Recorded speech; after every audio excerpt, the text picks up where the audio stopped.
It's time to start, 7 p.m. on Thursday night. It is Budapest, Hungary, the location, and the internet. lichess.org and Twitch. We are streaming as Slaggy on Twitch, and our handle is SparkleHorse on the lichess.org. Bob Sakamano, this is the subscriber stream. Thank you for resubscribing, Bob. Today's subscriber stream, so I'm not ruling out games with non-subscribers completely, but I'm going to prefer to play with the subscribers. Clash Kid, what's up?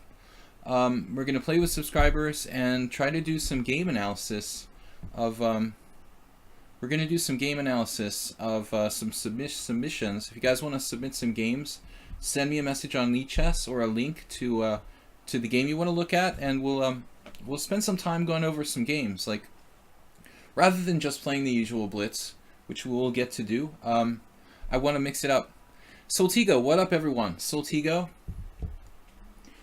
our honorable new moderator. Ayesta just started watching. Ayesta, have you figured out a way to send me messages on lichess yet? I got a challenge here from our old friend Lucky Kentucky from Serbia, who's like 2,500 in classical chess. I'm starting to wonder about Lucky Kentucky. Like, how strong is this guy? He played this before under a different account, but I'm starting to think, is Lucky Kentucky like a really strong title player, like a GM or something, like some anonymous GM? He's up to 2,500. I've been impressed by his play, but I'm not sure. I mean, he seems stronger than just an average. I thought, okay, he's just a FIDE master strength master, but I'm beginning to wonder. Checking out some of his games, he seems very, very strong. I want to honor the subscribers. Also, I'm kind of maxing out the challenges Lucky Kentucky at 7+3. So I'd like to ask you to change that to 7+3 if you get a chance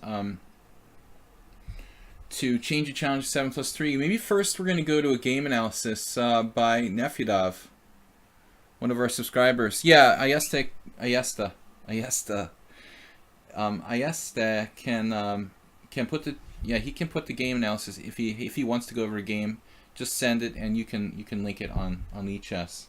So Nefyadov sent me, one of our regular viewers and players sent me a link here to go over a game from a league game that he played recently. So I thought we'll start off with that. Our first topic for today. No European Team Championship today in Greece and Crete because it's a rest day. Hungary was held to a draw with Armenia. It was a good match, 4 draws. But I think Hungary is one of the favorites. Russia won their match though. They're up to 4 points, 14 points. Though they have 4 wins and a loss. I guess somebody has better than 4. And I just wanted to congratulate my friend Victor Erdos on his victory in the 4th round.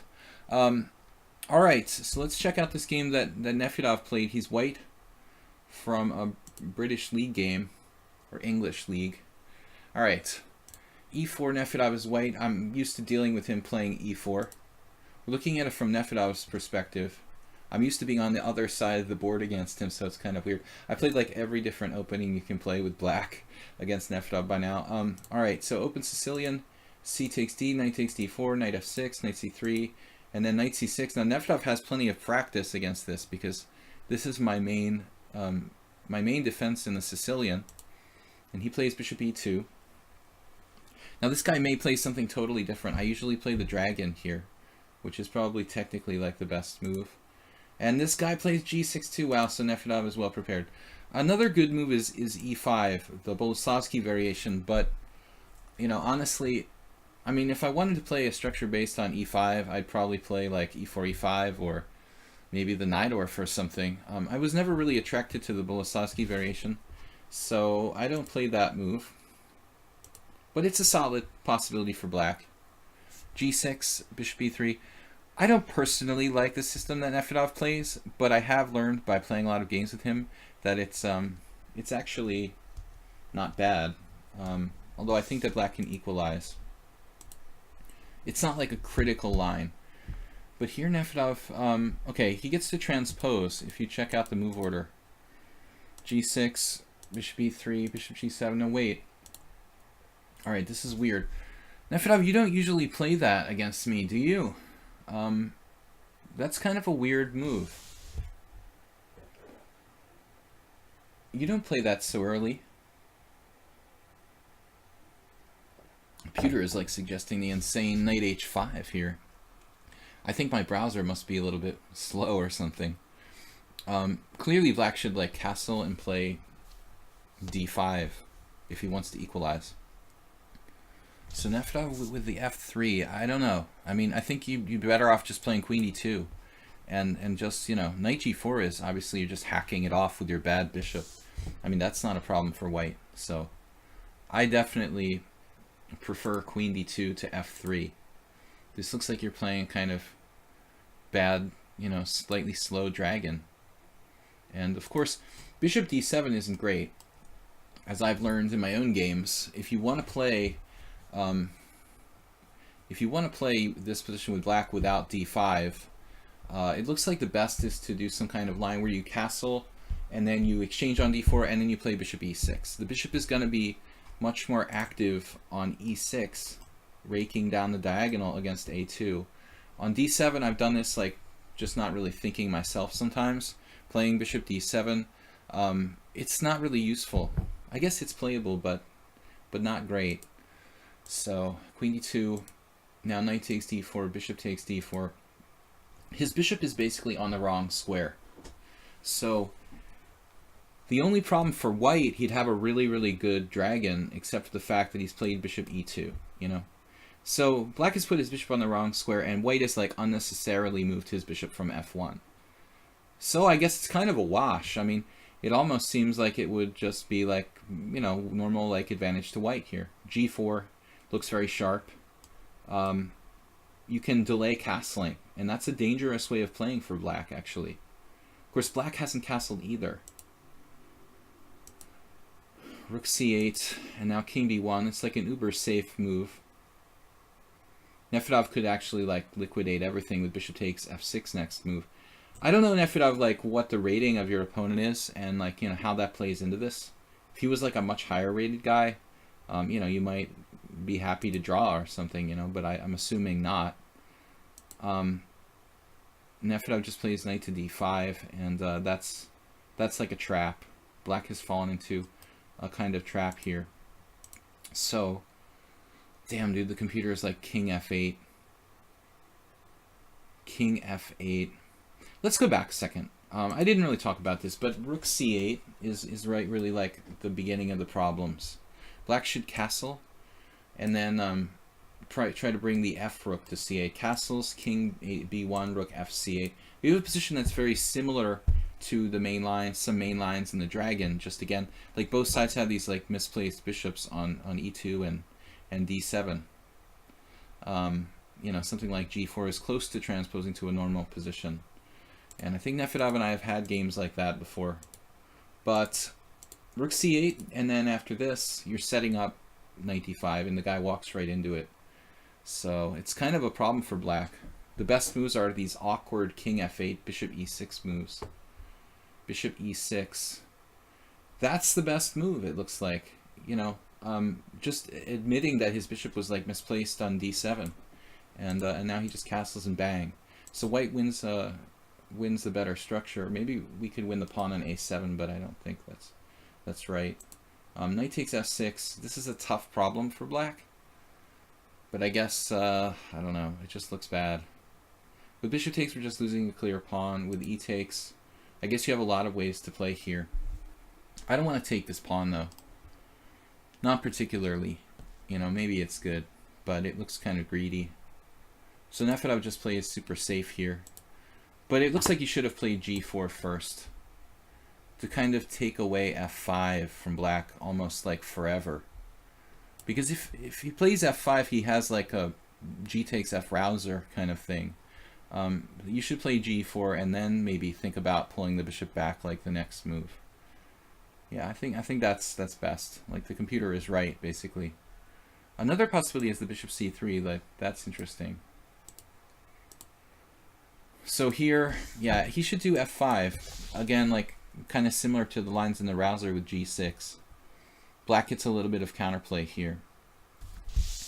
So both sides maybe not playing optimally. Black making more mistakes than white. Now, trading queens is obviously not a good idea, you know. So the guy plays queen a5. This is very, very logical. A3. And unfortunately now those two bishops are really raking down on Nefedov. Raining bishops. It'd be fun to do analysis without the engine first. Yeah, we can do that. That's actually fine with me. It doesn't matter. So the bishop's raking down on the queen side.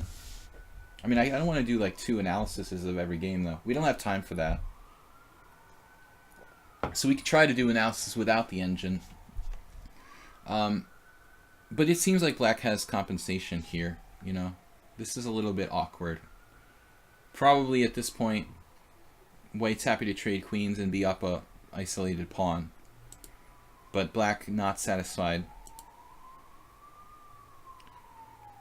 Still, I'm a little nervous about, you know, those 2 bishops on the long diagonals. It seems like in a practical game, black has, you know, reasonable counterplay if white doesn't trade pieces. If black doesn't trade pieces, I mean. And Nefedov took the pawn on a7. I mean, okay. The a file looks relatively safe now, you know. I mean, a3's been played. It feels a little greedy to take the pawn on a7, but I'm not sure, like, an Anatoly Karpov wouldn't take that pawn on a7. There could be like rook a8 and maybe like bishop f8 and take on a3 with some kind of sacrifices, but it, you know, I'm guessing this is sound. Nice intermezzo. And now Nefedov really almost forcing black to trade queens here, basically forcing him to trade queens because queen d6 doesn't allow, you know, pawn takes, queen d6, pawn takes f5, and it's over. That's what happened, I guess. You know, now it's like too many pawns. What is that, 3 pawns? 3 pawns for white. Plus he gets to exchange pieces, so I think it's just over now. And again, practical decisions. You're up 3 pawns at this point. You know, there's probably any way wins. You fix his pawn structure there, I guess, but you're up 3 pawns. It's over. Can't take on g2. Actually, what happened here? Nefedov played bishop d4. So he calculated that he doesn't want to play rook c1 because of bishop h6, I guess. So he just decides to give up the c2 pawn. I mean, it seems like you could play queen b3, no? Well, that would drop g2. So he didn't really have a choice, apparently. But maybe this is just a blunder then. This is hanging. We can let him take on g4. But there is some invasive moves like queen d2. Ah, man, this h1 rook is not playing. If we play something like h3, maybe? h3. Still black can always play queen d2. You're going to lose something back somewhere along the way. But I would wonder about h3. Let's see what the computer says. h3 is the second, third best move. It's not bad. Queen d2 was what I figured. And, you know, we're probably going to give up like the g2 pawn or something. Anyways, he should be winning. So Nefedov, you know, going back, I don't know why Nefedov decided to play f3. That's kind of weird. I mean, you haven't typically played that move against me very often, I don't think. You know, it just doesn't seem necessary to do that. Yeah, sometimes we'll try to like do without the, you know, without the engine analysis. It's a good idea. Alright, I'll play a couple games with subscribers, then maybe we'll play Lucky Kentucky. I want to give the subscribers their games here. So Grandmaster 57, Nefedov, Lucky Kentucky if he's listening. Maybe he's not listening. He's just like randomly challenged me. If you could change your challenge to 7+3, man, I would like to play you, but we were kind of cutting out the 8+3 because the games get so long. So if Lucky Kentucky wants to play, he is a strong player, we can accommodate you, but change it to 7+3 or faster, 6+3, 7+3 is cool. Kentucky. All right, against Grandmaster 57. We're just playing straight up, you know, no weird Wednesday today. What's that? So anyway. Clash Kid. Yeah, I know Maurice Ashley took a lot of heat for using the computer a lot. But come on, we have to be real. I mean, I use the computer constantly when I analyze my own games. Why would I do it any differently when I analyze other people's games, you know? It's a tool, it's there to be used. But we don't use it blindly, you know? I think that you should analyze, but learn to analyze not just, you know, using a combination of human and computer ideas. You know, that's, I'm not just like some random guy who's just like regurgitating what the engine says. But I do miss a lot of tactics, so it's there to catch my mistakes, basically. Not to guide my like entire, you know, analysis or something. So let's see. All right, we haven't played this line in a while, Queen C2. It's very solid for white.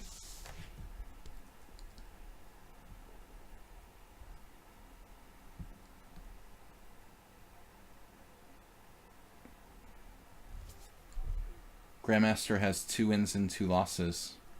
No draws. Okay, G6 is like the most popular move, but I don't know why, honestly.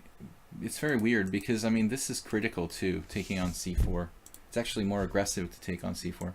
Usually the vast majority of people play G6. I don't really know why, though.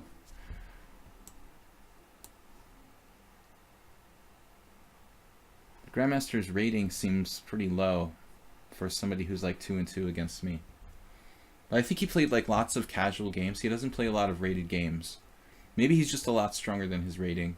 He just doesn't play the rated games here. Okay, after A6, I don't know, like it's a bit unusual to play A6. Maybe I should play C5 and turn it into like an A6 Slav. It's more common to play like Bishop F5. Or sometimes C5. I even had, like, I think Stephen Weiner, a very strong FIDE master, actually played something like C5 against me, like the Grunfeld with the extra move Queen C2. Fully playable. There are also weird ideas with Knight A6 for black. I think Scheveningen, who doesn't really hit the stream very often these days, is like a 2200 strength player from Poland.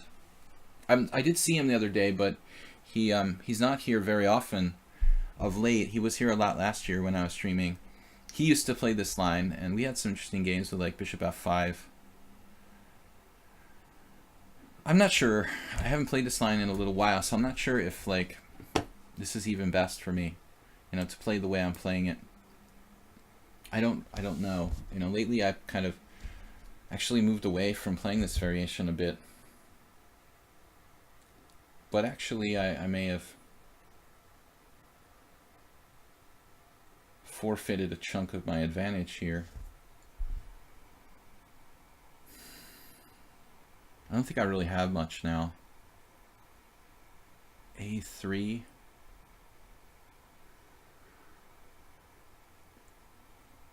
Probably I shouldn't take on B6. This is a mistake. But I'm not really sure. What do I do? I guess I just have to like play this really closed structure. It's weird. I don't like B4 because of A5. You know, you can't do B4 because of A5. So this is a little concerning.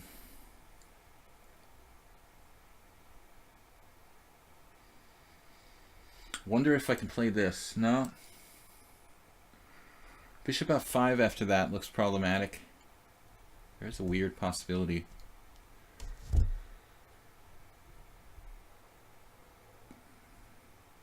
No, knight d2, bishop f5, bishop d3, take, queen takes b2, castle's kingside. I mean, I may get some compensation there, but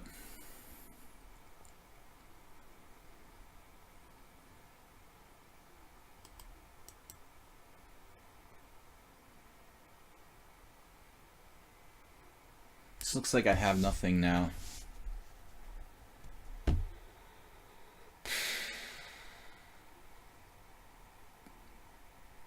Bob, if you guess every possible move, eventually you'll be right. But the problem is that there is no good move for white. Grandmaster with the 1800 rating, dude. What's up with that?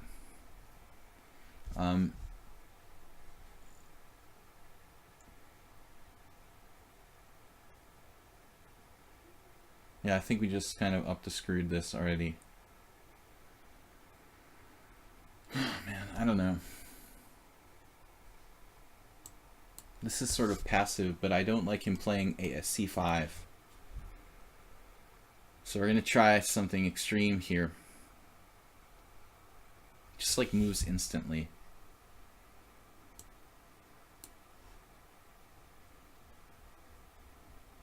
I think Grandmaster is a Grandmaster. I thought as well Soltigo, but he can what? Sorry, I'm just like repeating what someone said, trying to understand it by reading it aloud. Makes it easier. Black just has equality here, at least.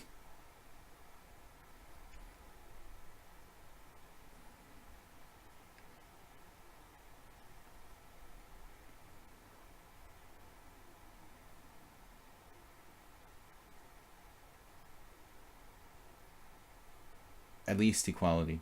Maybe black's better because of this taking on c5. The first question is c5 wrong, and the second question is taking on b6 wrong. Probably both are wrong by me. Knight fd7. I expected knight bd7 there, but knight fd7 seems okay for black as well.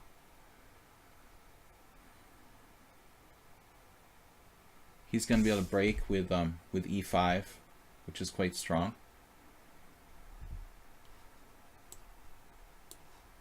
At least this will like get him away from playing e5 momentarily. But I think that black stands well here. I need to develop the rest of my pieces.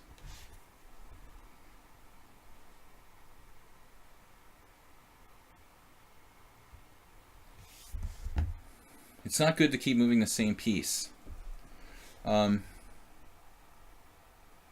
We both are guilty of moving the same pieces in this game quite a bit. Here I can play g4. Probably worthy of consideration. He doesn't have g5 because the bishop takes b8. And this will cause his bishop to be kind of blocked in. I thought h6. I actually thought knight fd7 was kind of questionable. He could have played like just the natural knight on bd7. But, you know, in a vacuum it seems like totally playable for black. I'm not sure whether it was better fd7 or bd7. Both are okay for black, obviously. Now my king is even a little bit opened up, so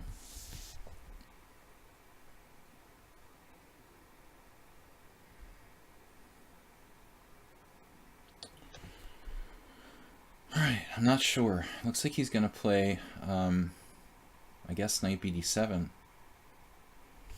Knight bd7 will be coming. What are we supposed to do about it? Maybe this? This is pretty extreme to play knight b3. I'm still not developing my pieces, but I want to control some like key squares. I have not really adapted well to this system. I've been playing it since last year, but I don't know. I guess it's just nothing for white, this whole system with queen c2. And here we failed. Black outplayed me in the opening.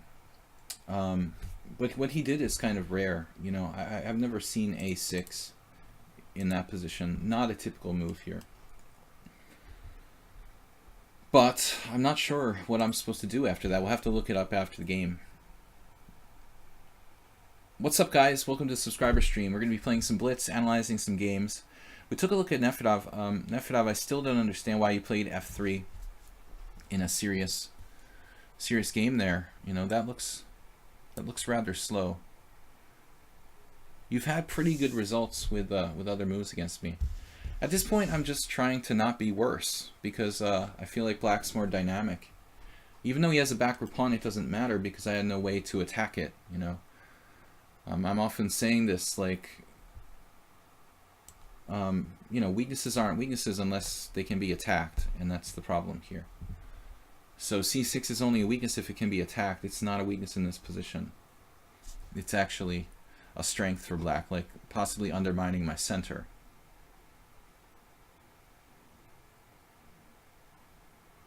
So he can't play c5 without dropping the d5 pawn, you know, which is good.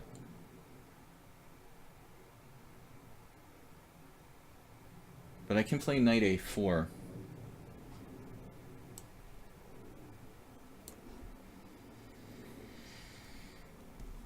Freezing him. He could have played a4 to gain more space, which bothered me. This knight also protects b2. Now bishop b7. He's looking at the long diagonal, but he's passively defending c6. So that's not so bad. Still, I think that black is active here, has a good game. I don't think I can leave my king in the center. It's just too open.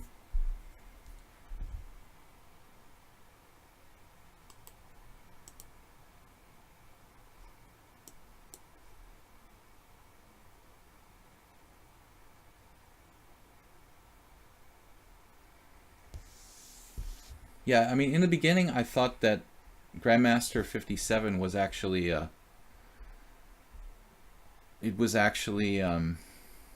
Melody Marathon, but then Melody Marathon was like, that's not me, you know. So I'm not really sure who is Grandmaster 57. You know, that's the big question here.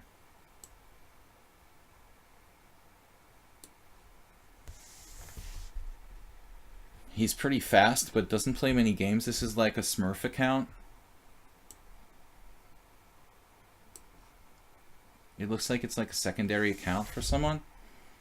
You know, I prefer if we'd like, you know, be like a community and be open about, you know, who we are here. Now he's threatening stuff.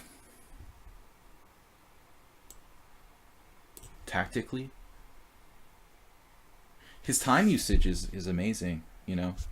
Plays extremely fast. He's not 1800, so I don't understand how that rating ever happened. It's clearly not 1800.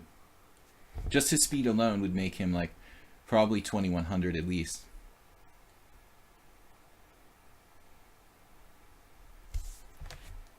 You think that it's that guy, the same guy again? Well, then he has like 2 or 3 different accounts. It could be.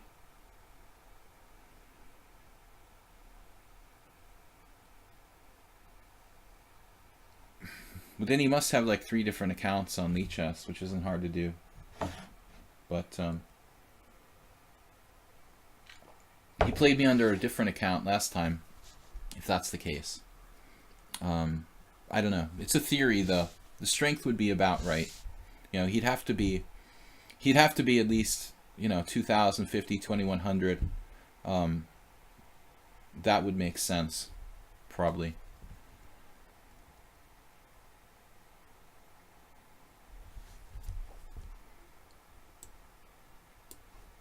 I'm just trying to like maintain the position. I feel like black has an advantage in the center with those hanging pawns. But it's hard to make progress now.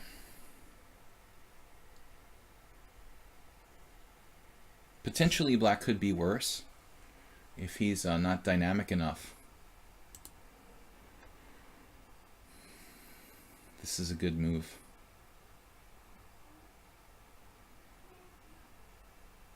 Maybe I have e4.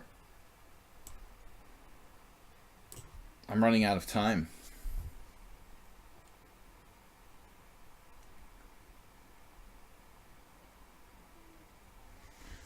I don't know. Maybe this is good, maybe it's not good. It's very hard to say. I'm running out of time. It's basically just enough increment for me not to lose on time. I think that e4 is a move that I would like to have a lot more time to think about. Probably not the safest move for me. But maybe it's good enough. Now he goes solid.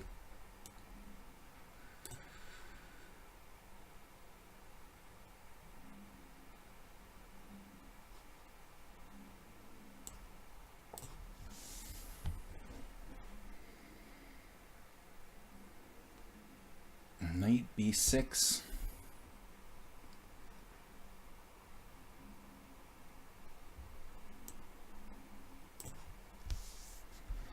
He has so much time, it's like ridiculous.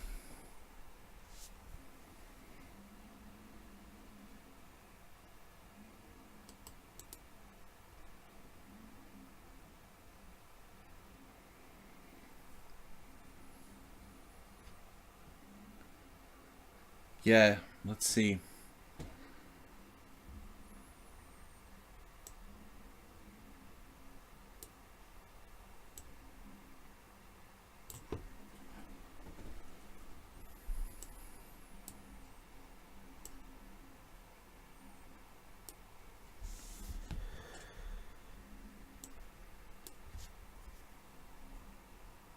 It's obviously pretty equal.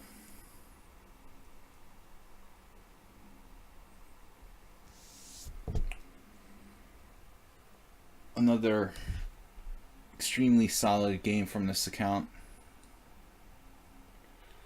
Yeah, I'm also not crazy about the lichess puzzles. Black now has fixed his pawns on the wrong color though, which I think it's a little suspicious.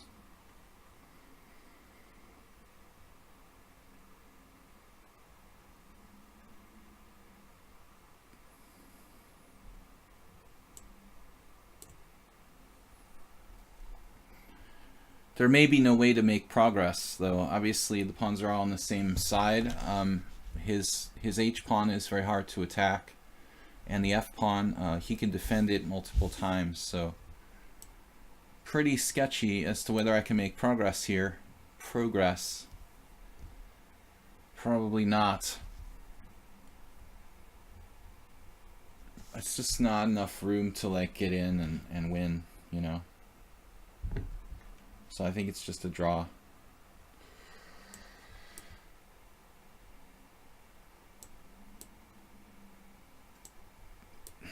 The fact that his pawns are on dark squares, it's just too hard to attack those pawns. Black had a really good position out of the opening here. I'm basically in a lot of trouble, I think, around this point when I played c5. c5 is kind of weak. Mamedyarov played it, but I don't like it. It feels wrong. Looks like the main move is h3. Let's see what the engine says. Yeah, h3, it agrees with h3. I don't like fixing the pawns so early.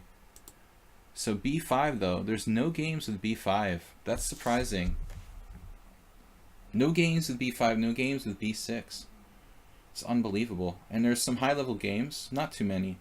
Only Mamedyarov and Welly. But I don't like taking on b6. It feels like I lost all my advantage here.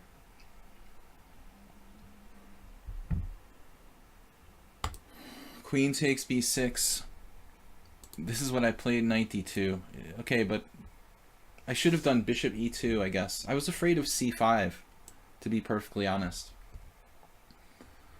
I thought that black has c5 here. You know, I was terrified of this. Why does white have an advantage in this position according to the engine? I really don't understand. Like, white's center is evaporated, and I don't get it. You know, why am I better here? The computer is like, d takes c5, queen takes c5, and like, where is white's advantage in this position? I don't understand. Like, black has a central pawn, I don't have a central pawn, and I mean, I don't understand chess then, because white just doesn't have anything here. Both sides with 14 center pawn lost, one inaccuracy, one mistake. So this is like what the computer would do, c5, and yet no one has played that move. Actually, this position has never happened. No one has played b5, despite the fact that it may just be a good move. Maybe I should do something else. But I can't play b4 because of a5. Just like clear advantage to black. So there's no like standard plan on the queen side for white here. It's a very bizarre situation. Interesting game. All right, I have a challenge from Milance. You guys, yeah, Milan Kurai, what's up? The outside majority, like move 11, you're bringing this up. It's a good point. White has a queenside majority, but it's like we're practically still in the opening. You know, it's kind of like the Grunfeld where white has the center and black has the queenside majority. That could count in an endgame, but it's like 30 moves away, you know, so it's probably not really factoring into the situation in the early stages there, you know. So I actually thought that I don't want to play that, and so I actually got into, well, I thought I was worse here. Like, the engine says I'm not worse, but I was bordering on worse after knight. I thought knight bd7 for black, and this is just like a slightly better version of his knight fd7. He was hoping for e5, which was okay, but I had nothing like at all. Let's play a game with Lucky Kentucky here. He's not a subscriber, but he's a strong player. He did change his challenge to 7+3. I'm wondering if he's like a GM or something, secret GM, because he seems quite strong. All right, Lucky Kentucky, are you like a secret GM? Thank you for not playing the London system. No one allows me to play the Blumenfeld Gambit, and I've been doing a lot of analysis on it, and it's like in the last 100 games where I was black against d4, I couldn't get a single Blumenfeld Gambit. If I even get like c5, they do like e3 or something really lame. Okay, this is a symmetrical English variation that I don't really play. Fantastic. Man, I could just try to like regurgitate the theory, but I don't know it well enough. Okay, I think you're supposed to like take and play d5, which is really boring. I looked at this a little bit not that long ago. Okay, I guess I blundered here. What's this? I guess I just blundered because I don't know the variation. Now wait a minute, I can do queen d7, but is that even good? Bishop d7 isn't really an option, is it? So we can do queen d7 or pawn takes pawn. Pawn takes pawn. Let's see.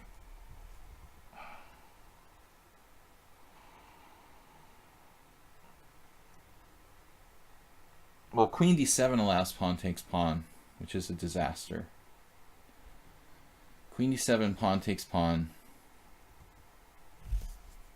So I guess I have to just take here. Try to play this position.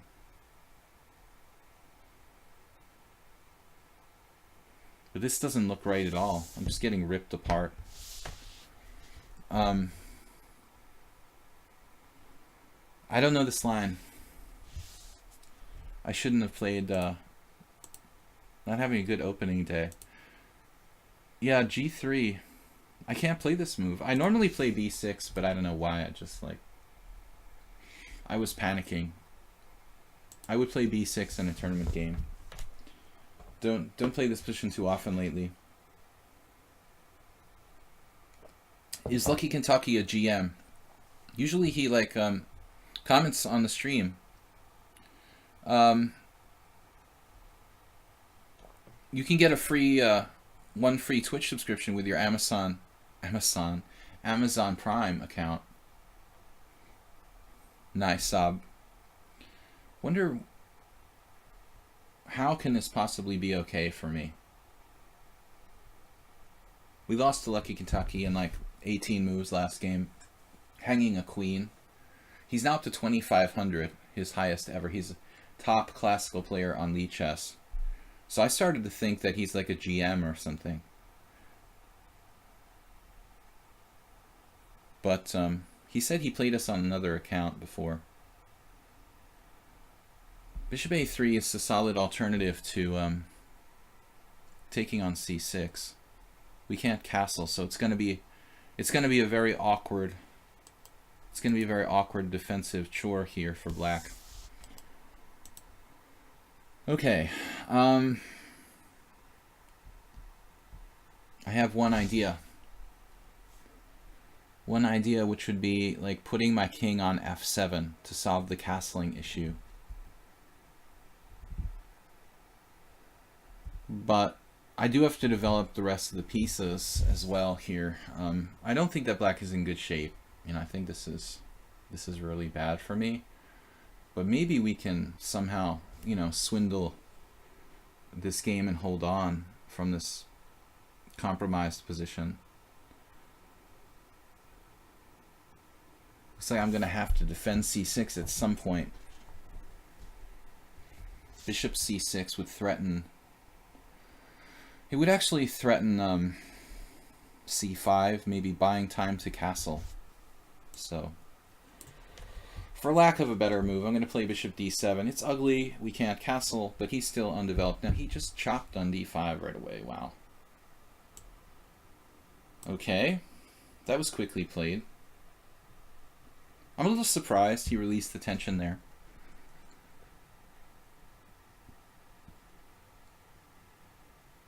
You know, he could play c4 later on and undouble his pawns, or even right away if he wants to, but not right away, but soon.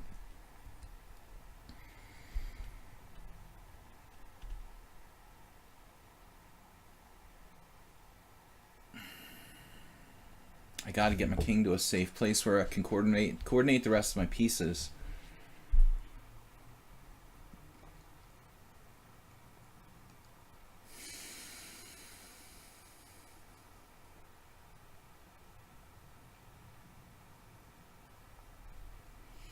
Looks like he's trying to play like queen g5 to massage the dark squares.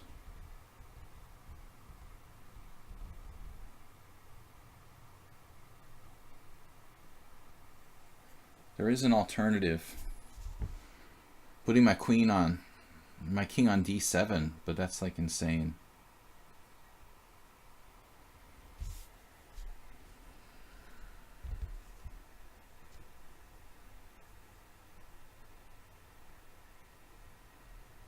This looks like kind of mega zugzwang for black.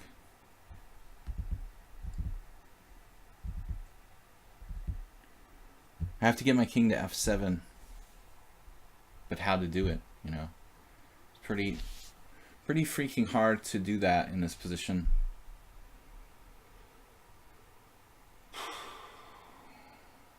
h6. The move's extremely slow, keeping him off of g5.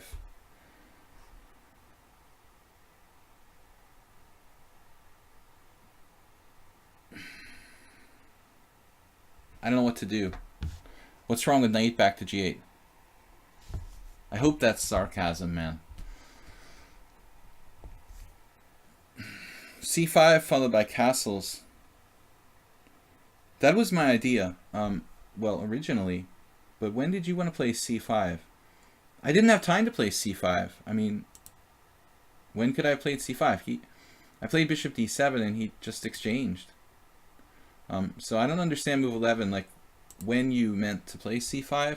That would have been what I would have done if I could have done it, you know. But I can't let him play queen g5 because he'll just like wreck my whole position. This is a super weird move. Bishop h3.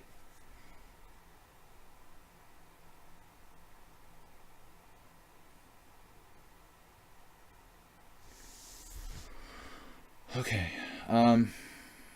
queen b8.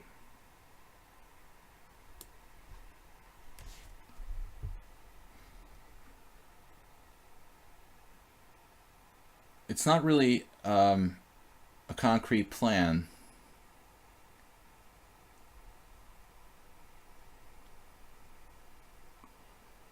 But on bishop d6, I could play something like queen b5 and try to grab his pawn on e2.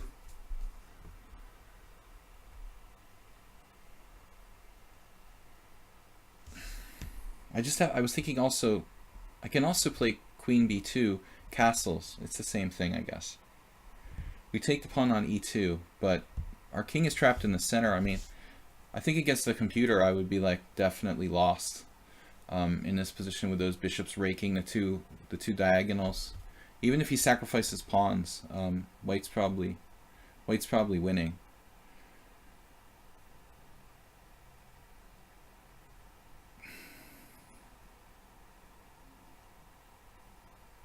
After c takes d5, c5. Huh?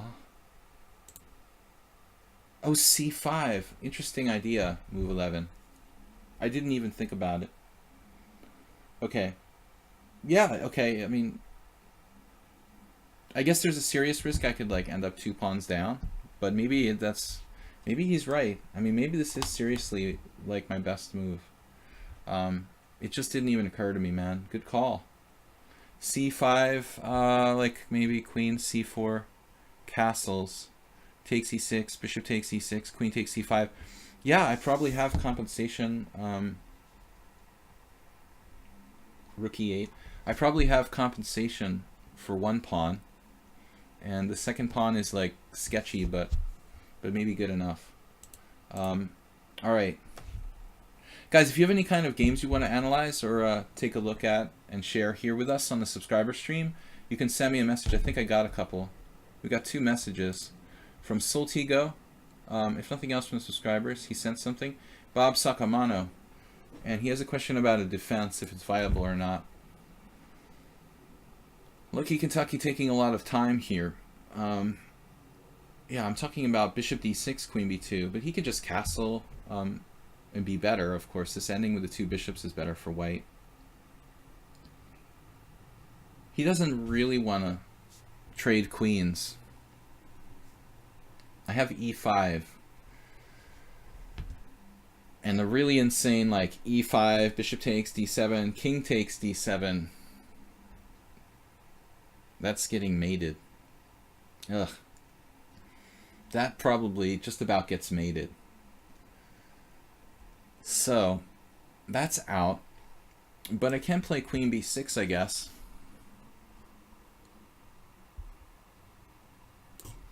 For lack of a better idea. And we still don't really have any threats. If only his bishop were on g2. If his bishop were on g2, I could play queen takes f2 check right now. That's so sick. But obviously that's not working in this position.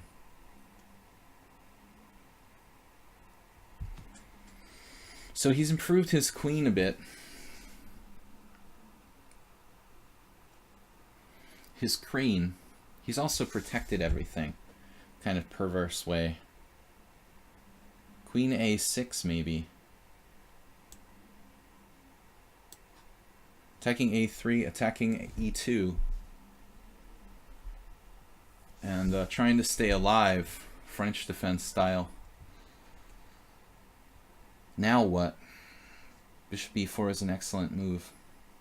No more ways to challenge his queen, and my king is just stuck in the center. Well, I guess it's time for like bishop b5. Or not. We could just say bishop b5 and then not do it. It's actually okay. We got to do something.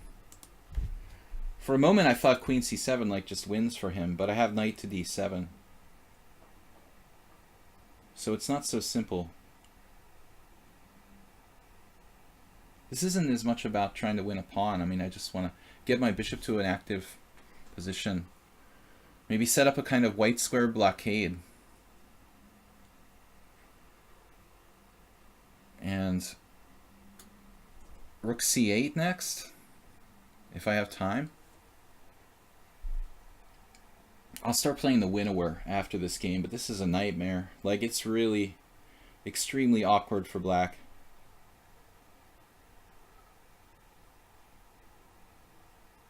Probably he should sack a pawn. I mean, what else? I don't even know if I want to take that pawn. I don't really even want to take it. If I take, it just gives him initiative. Although I have bishop g4 maybe. Takes rook e1. Yeah, it's just opening up lines for him. Screw it. I am not going to do that. We're going to keep the position closed. Right, best move.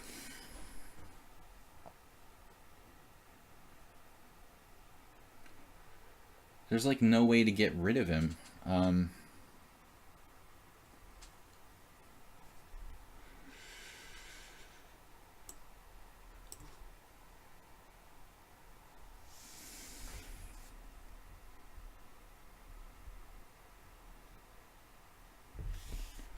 It's basically like playing God.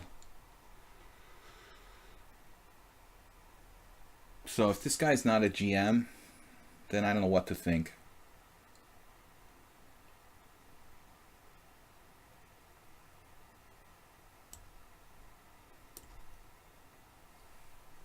I've got to watch the bishop hanging now on b5.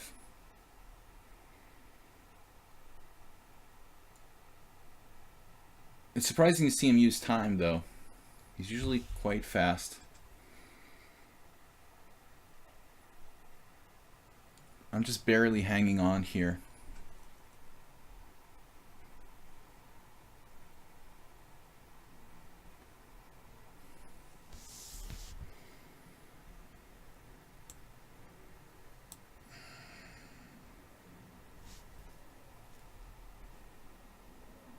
I was waiting for bishop d6 there.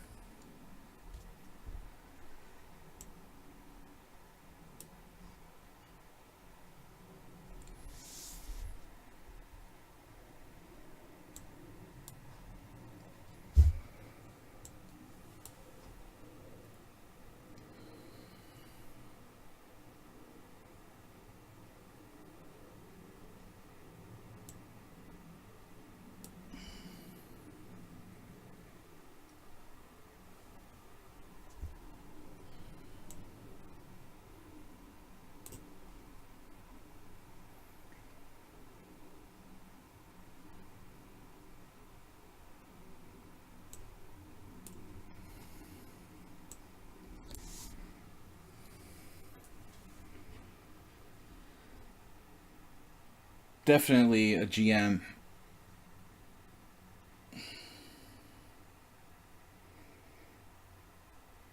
Or worse.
Christ almighty.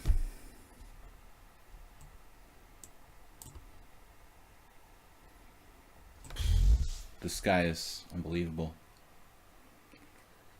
This is not the same player who I beat in like the first 4 games. Damn, dude. What is the cent-pawn loss for white here?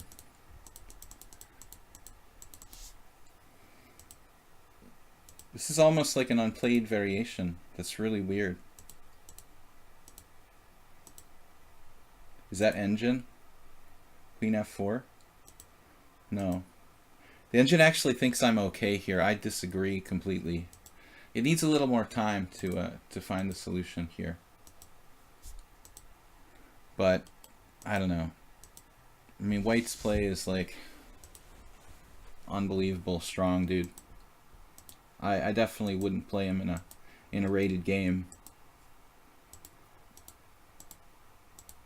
I shouldn't exchange queens here or what?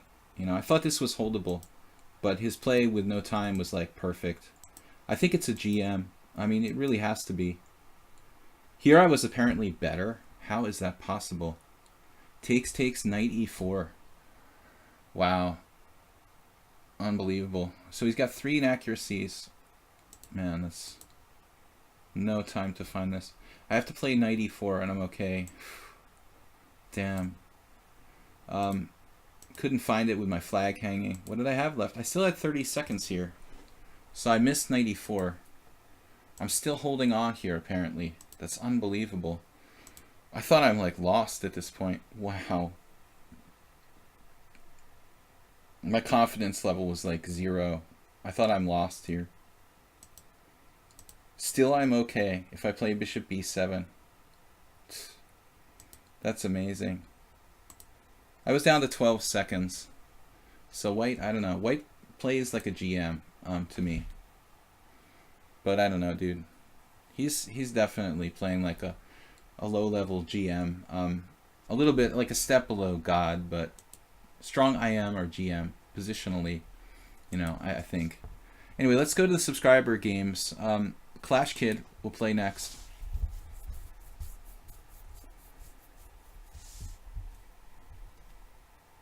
Yeah, I mean, it's hard to say. I thought my opponent had played basically perfectly. I thought I had messed up the opening entirely, and then surprisingly, like, we look and there's no games there. That's really, really weird. I mean, I never played that line for black, so I just assumed that that I made a mistake. But, you know, thinking about it in retrospect, I looked at this line like a couple weeks ago, and I looked at d5, and nobody did what he did. You know, he just like instantly went into that knight takes c6 thing, and I guess theoretically it's not really been played, which is beyond me because I don't even know the line for black.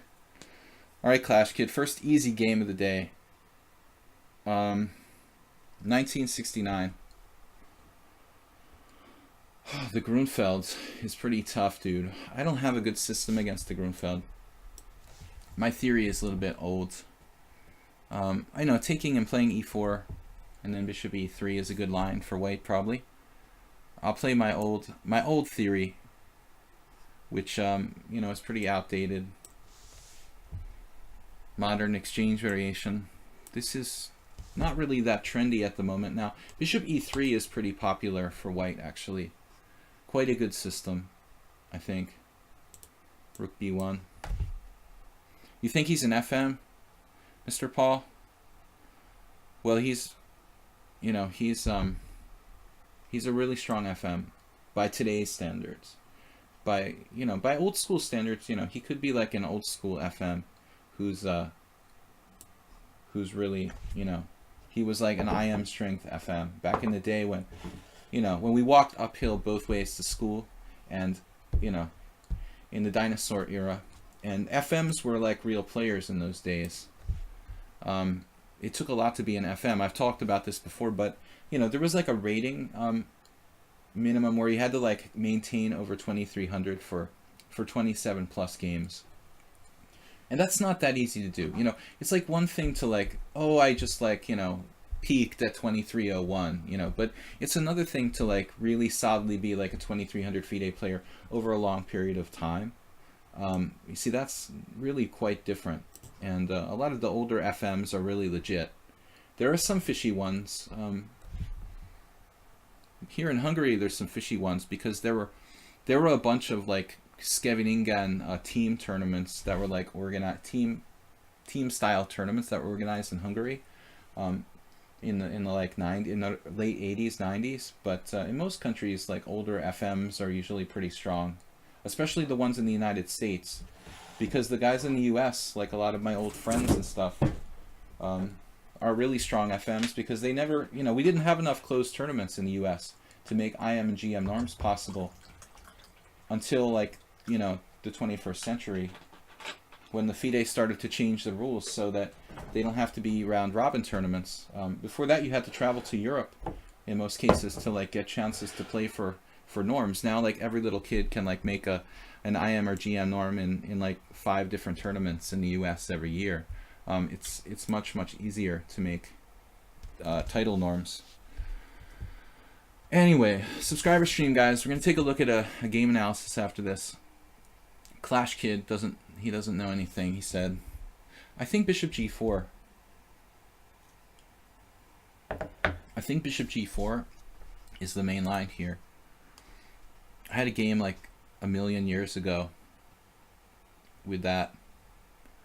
But I don't think I played main line. It looks like bishop e2, castles. I think like years ago, Hollifman played queen c1. And there's ideas of trapping the queen on a2 with bishop c4. But also there's bishop h6. So I may be like the first one to kind of leave book a little bit here. Although I'm sure that it's like standard as well. But I think it's better for me to play queen c1 instead of castles. Though this should be okay for white. I don't know. Move 11, you were talking about queenside majorities, right? Like, here we are in the Grunfeld when my central majority is actually, you know, stronger than most queenside majorities, but in this case, like, I didn't even get my pawn back. It's a little bit creepy, but I think it's okay. I mean, I've probably seen this position before. I've never played it, but I actually might even recall seeing this before. Not sure about bishop b4. I guess I'm playing too fast for this time control. He could play bishop d6, but then on bishop c3, I like take over the long diagonal. It looks pretty dicey for black. But I don't know the theory. I lost track of modern theory about 10 years ago in this variation. So we no longer look like a caveman. I had time to shave today. Nobody said anything. How beautiful I am today. All right. Bob, it's time for you to chirp chirp something from your Twitter account as to how good I look today after not looking like a caveman. Bishop b4. We've got challenges. Am I getting... Trouts is challenging. Danielle, we're just taking subscribers for the most part, unless you're like a 2500 GM. Let me know, guys, if I'm up to hey Netflix and gaming. If my stream is okay, because I'm not seeing any chatter in the stream. We have 0.8 drop frames, which I'm not really happy about, but it's not a big deal. The drop frames have been a lot better lately. Wow. So Clash Kid pulled the trigger on bishop d6. Oh man. You know, I mean, yeah, I was just talking about this. I mean, we've got to go for bishop c3. No threats involved with this move. There's basically no threat. I'm just like trying to play e5 and get the long diagonal under my control. He'll probably, you know, play rook d8 or something.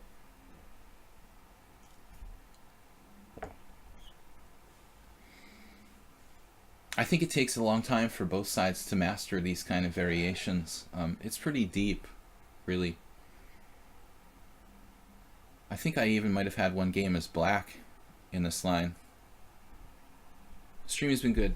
It's just kind of quiet in the chat room, so we don't have too many viewers. I think the Evil Empire is streaming. He saw it, that his queen was going to be trapped by rook a1. Damn it. I tried to be as subtle as possible. So now we start thinking about queen d4, looking for ways of combining kingside threats with trapping his queen. What's next? I don't want to waste too much time. I mean, rook b3. Yeah, rook b3. I mean, it's a good move. It's a tiny bit awkward. But do I have a good alternative? Maybe bishop d4? Not really. I mean, You could play anything. You could play bishop a1 here. So I don't know.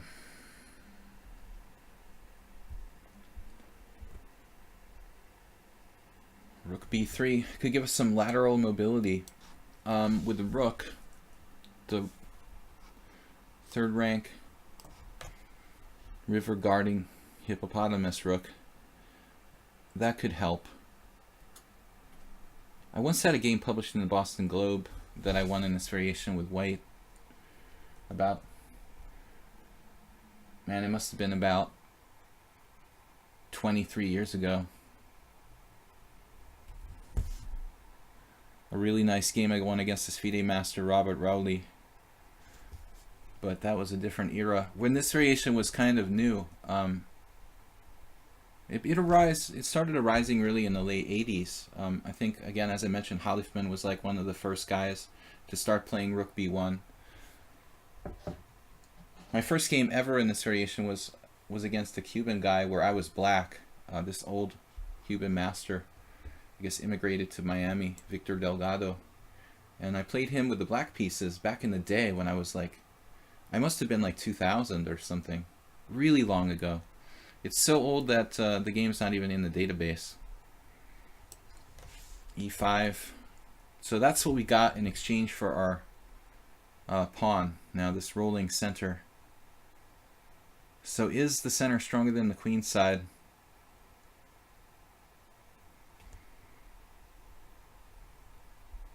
Looking for tactics. Mamedyarov is playing unbelievably.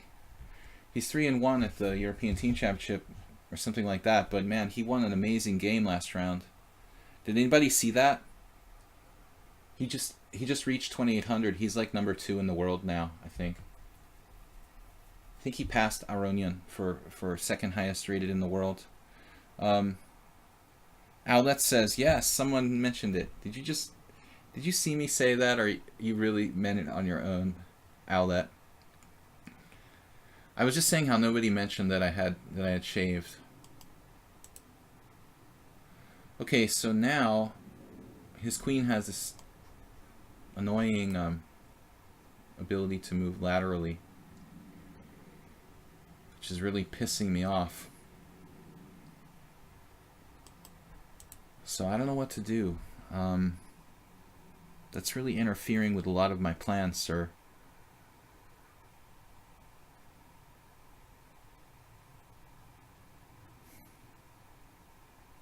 Rook b5, b6. Forget about it. This is a problem. It's definitely a problem. I mean, rook b5, he trades queens, and then b6. We need something good now.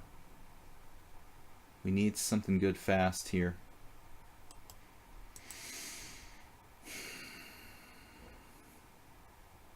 Feeling like I made a major mistake there. Taking squares away from his queen. God, g3 looks insane. It really looks insane to do g3. g3, bishop h3. We just got to calculate. g3, bishop h3.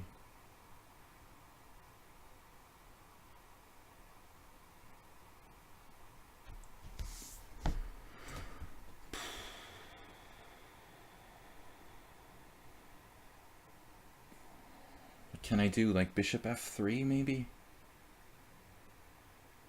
Bishop f3 would stop b6 type ideas. Just support my d-pawn. This looks really artificial to play this, but I'm running out of time. Takes away the e4 square from his queen, just kind of a waiting move. Defends my d5 pawn from possible attack. I don't know. It's not optimal, but it strengthens stuff like b5 or b6, d6. And I don't know. I'm about to lose on time again. So is he, so I couldn't find a better move. I was looking at g3. That looks inane to allow bishop h3 with tempo. Couldn't find a good move, basically. We're just going to have to settle for this. I think the whole thing with rook b3 was a fail. But like last game, I'm usually kind of pessimistic. You know, maybe I'm still okay and just have to be patient here. Rook b8. Logical. Quite logical. I have to keep my idiot rook protected. It's so problematic.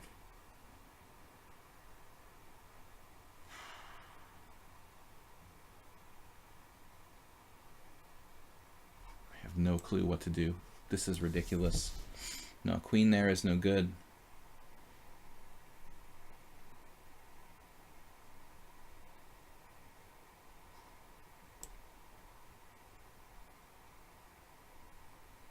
I have no clue what to do.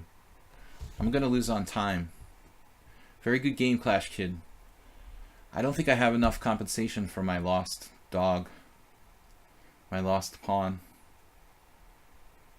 We got that queenside majority from hell.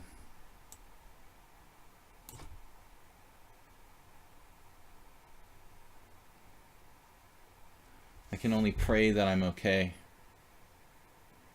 b5, rook a1. And then take on b5. I guess that doesn't help black. And b6, rook a1. So we're threatening rook a1. He probably realizes that by now. Actually, it's not that big a deal.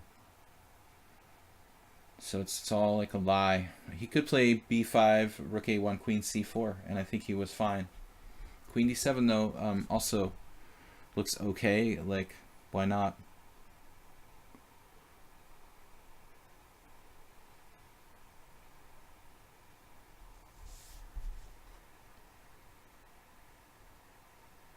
Bishop on c5 is driving me nuts. It's got to go.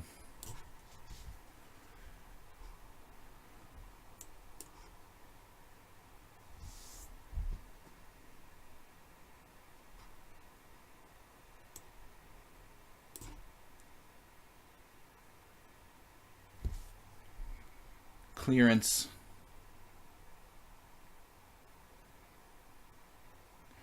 Not Clarence, but clearance.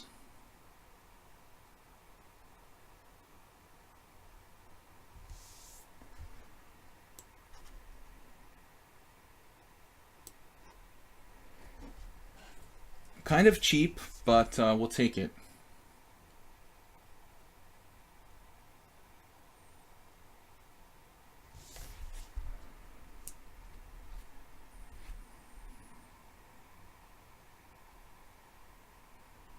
Probing the weaknesses on the king's side.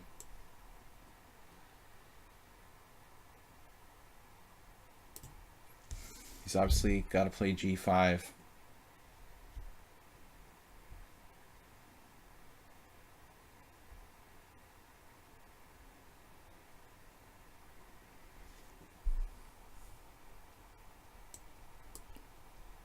Now, what do we have to show for this?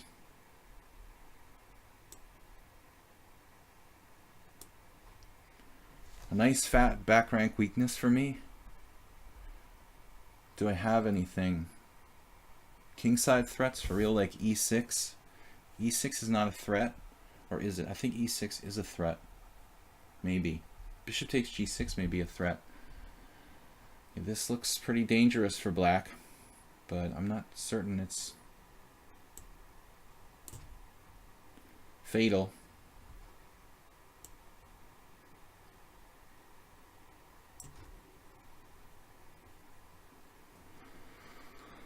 Oh man, this is not clear. Maybe I had better somewhere, but we got to do something quick.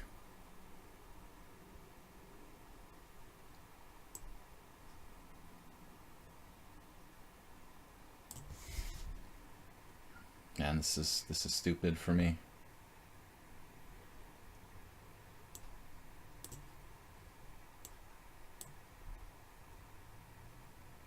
I need to activate my rook.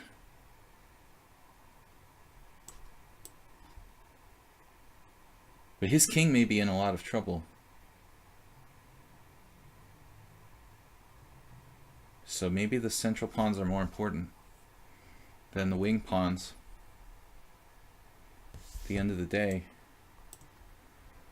If he doesn't have anything, he's going to be in trouble.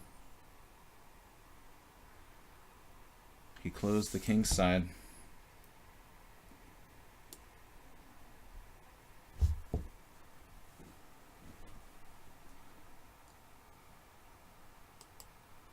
Rook c7 is a very, very strong threat. I like how he said it would be an easy game.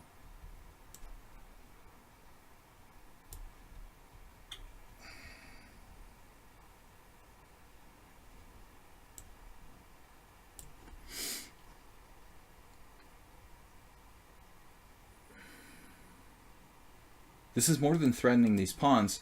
I think I have rook c7, trade everything and win by force.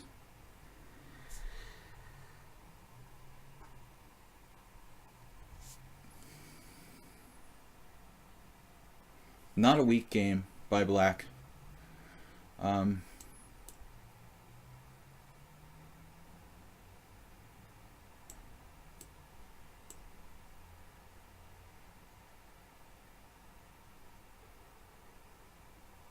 Is this lost for sure? Yeah. Alright, man, that was exciting. Let's play, well, let's check the theory for a second before we move on. So after castles, castles is the main move, okay. I was wrong. Okay, queen c1 exists. That game I wasn't, you know, I was talking about, I don't know. It may be too old for the lichess database. I think Halifman played this back in like 88, if I'm not mistaken. But okay, so castles is still the main move. Yeah, as I said, like, bishop g4 is the main line. He plays knight c6. There's like no games with this. It's really weird. Knight e5, knight takes e5. White hasn't won a single game, dude. Well, what the heck? That's insane. Dude, look at this. Knight c6, 9 games. White hasn't won a single game. That is crazy, dude. Patrick Wolf played a5 against me in a blitz game. I remember that. That's crazy. d5, knight e5. Now, the computer says knight d4 for white. Secret move. Theoretical novelty. Bishop g4. Double exclam. This is probably like some interesting theory that should be developed. Alright, let's go back to, I should just get like a voiceover that does the Emery Tate double exclam, triple exclam whenever like we have like something fun happen on the stream. I'll probably do that. We'll have like Emery just like coming from the background, from the afterlife. It would be cool. Alright, so game analysis. Bob Sakamano asked if this defense is viable.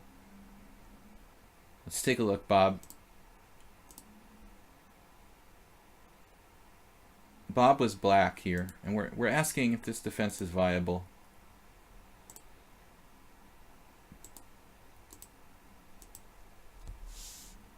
Classical game. Score doesn't look too good, Bob.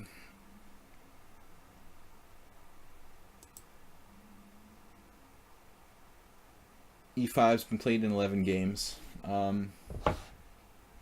Yeah, it's probably not the best. You know, you're kind of giving him the structure where he's breaking you with d4, and it looks effective. Yeah, I think that e5 is a mistake. They could play straight up d4 and get an advantage. Your opponent plays bishop c4. You know, which might not be quite as dangerous as d4. It's not as direct. So, I mean, something like bishop e7, you're still going to have to deal with... Yeah, this is ugly, man. I mean, it looks like a really kind of creepy position for black. Yeah, I would avoid playing e5, dude. I mean, you're supposed to play knight f6, and then white has to play, like... there's some stupid moves, like I saw King Crusher play like bishop c4, I think. There's the bishop d3 making it into a Kopek system, but the normal line is bishop e2. Oh, h3 is a move too. You know, I think like after something slow like h3, I suppose a move like e5 wouldn't be as stupid. But still, there are better plans for black, you know? You basically want to develop actively and try to inhibit him from playing d4. The main line is bishop e2, and then two interesting lines here. Wojciech suggested bishop d7 once to me with the idea of bishop c6, which was played by Kasparov in 2000. And another interesting system is like this more standard knight on bd7. You do like knight on bd7, b6, bishop b7, and then put pressure on the e4 pawn.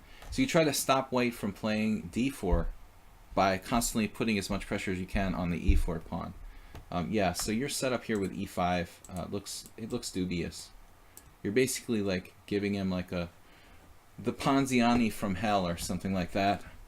This looks really good for white. Yeah. Okay, what's up, guys?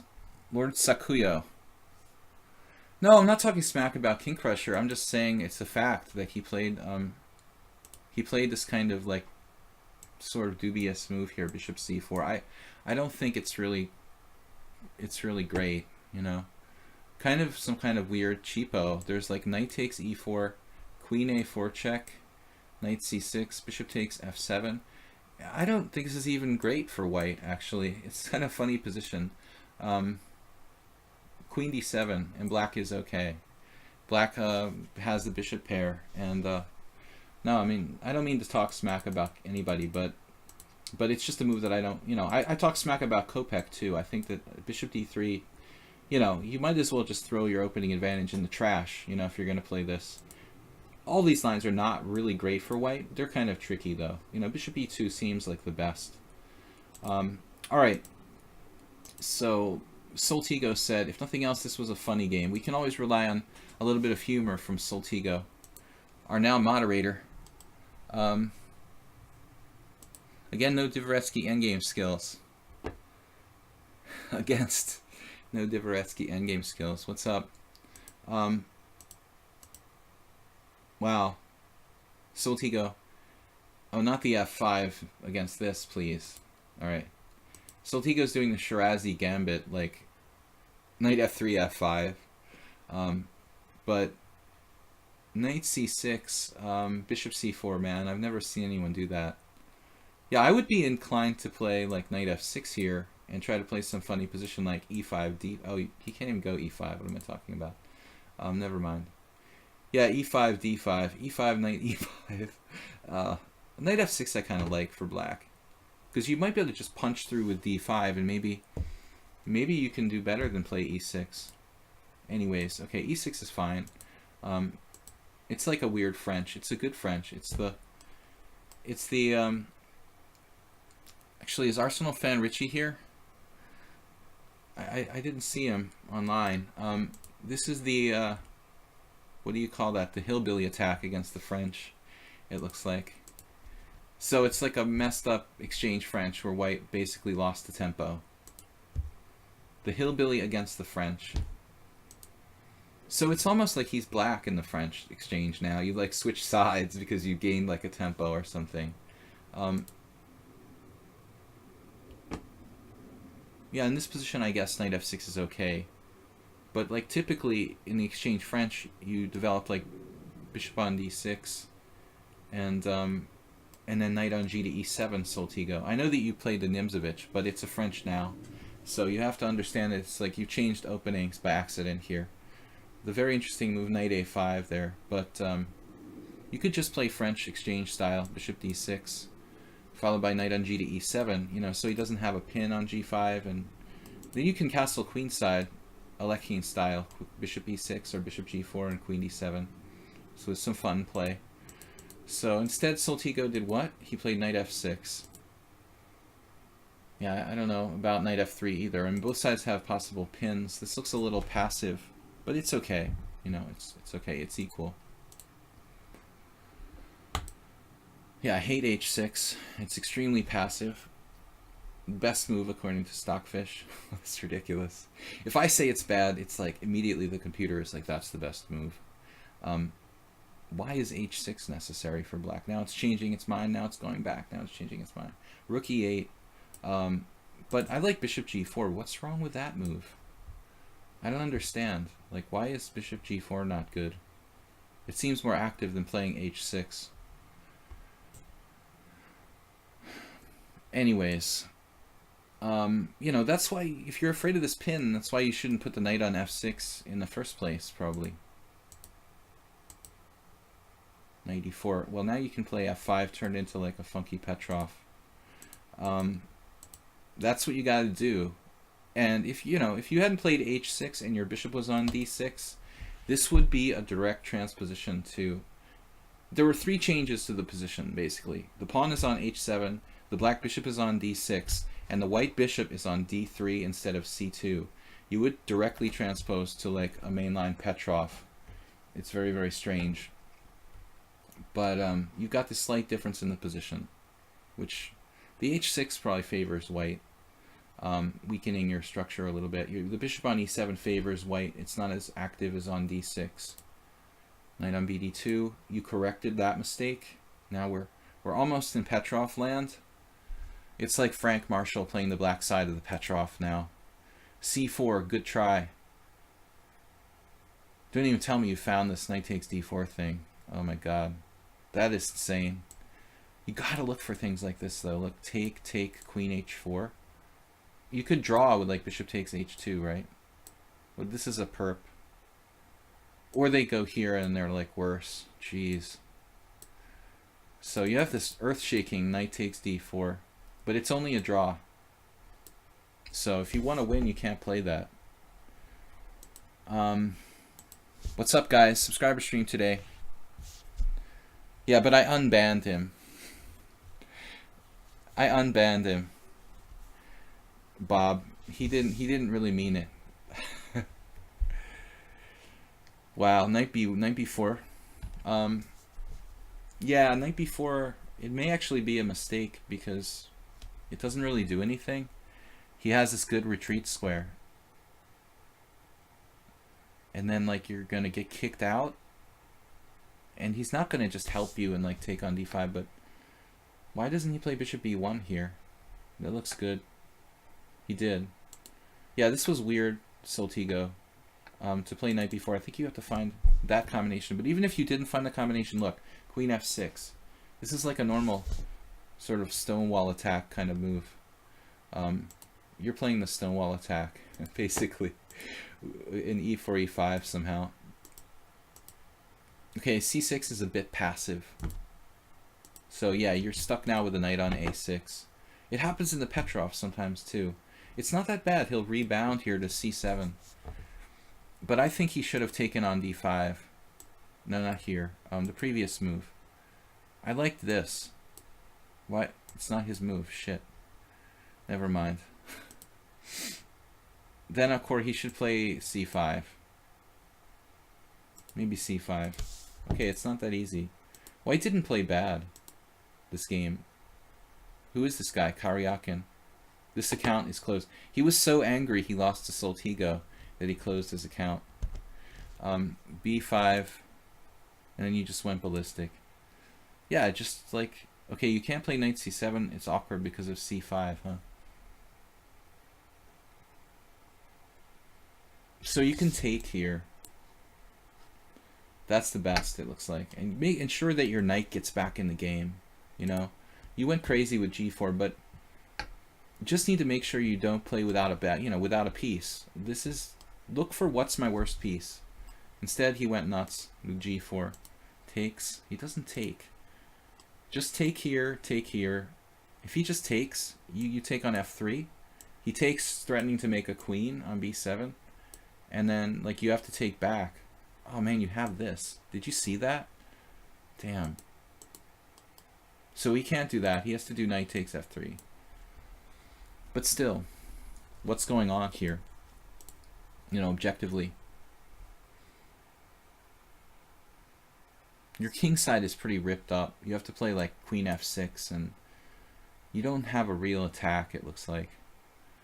His play is excellent. He can actually get his rook in the game, like laterally across, Korchnoi style. Rook a2, rook e2, triple exclam. That is good for white. So what happened in the game? He played knight e5, which is natural, to block your threats on the diagonal. Wow, and you confused him with knight c5, which doesn't really threaten anything. It's one of those like silent killers. He's just, alright, whatever. Alright, I'll just take, and then you nailed him with bishop takes h2. He forgot the reason why he put his knight on e5. Other than it was hanging, it was blocking all your threats against h2. Maximum confusion. It's popular in today's society, and it seems to be very effective, although, well, not, morally correct, or in this case, strategically correct. Maximum confusion can yield some points. So white played like knight takes c6, and then the annihilation ensued. Bishop takes, yeah, it's just, oh, knight takes f2. This was like, how can you not play queen h4? Everybody loves a good queen h4. And you've even got a second. Okay, it's not mate. He's just going to start taking knights, like knight takes, knight takes. Now what, rook a2? No, that's a fork. He has to take this, and then it's everything down on f2. That's awesome, guys. Really cool. Alright, Soltigo. So let's go back to some games here. We've got another hour left in the stream today. Any CM can do that every now and then. What is that? King Crusher, he what? He defeated me on his stream one time. It's on YouTube. Oh, on ICC. It was a blitz game on ICC. I had a game where I was better. I was strategically dominating him. But then I just like totally lost my way, and yeah, he put that on his YouTube channel. It's pretty old. It's like 2 years. No, it's probably from like more than 3 years ago. All right, so let's play Trouts. I'm concentrating on playing subscribers. So if you guys get, if your challenge doesn't get accepted, it's because your Trouts is like, skip me for one. Trouts, do you want me to skip you or not? Because here it's your last chance to be skipped. Are you like on the toilet or something?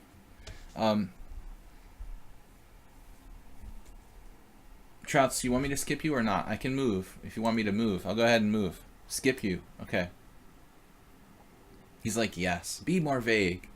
Alright, I'm going to just abort the game. And then play Nefyadov. And Trouts, you can challenge me again. Alright, Nefyadov. I still don't understand. Nefyadov, did you answer me as to why you played f3 against that guy? Because I just don't see why you need to play f3 in that variation. You're in another game. Trouts, what? Oh, he's playing another game. Damn, dude. You just got attention deficit. Alright. What are we going to do against Nefyadov? We'll play a little English opening.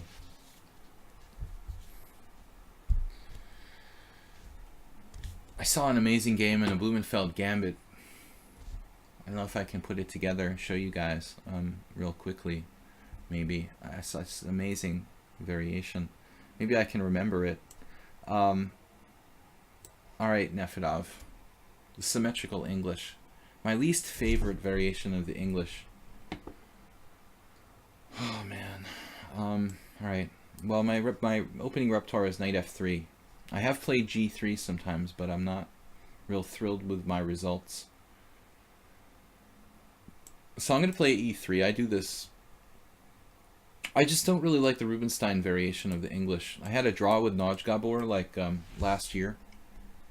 And I drew with Farago Ivan in a symmetrical, well, rather a Rubinstein reversed this year. But I just, the Rubinstein is like when black plays d5, like g3, d5, c takes d, knight takes d5, bishop g2, knight c7.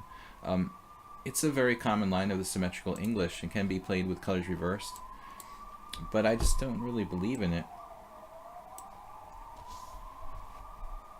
Nefyadov, you're supposed to play d5, my man. That's like my favorite variation. This is how I'm like defending the black side of the Pana Botvinnik. Need to watch the streams more.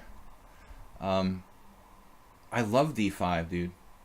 I had a game with black in May in Zalakaros, in an interesting game where I was better against the prodigy from Austria, trained by Zoltan Ribley.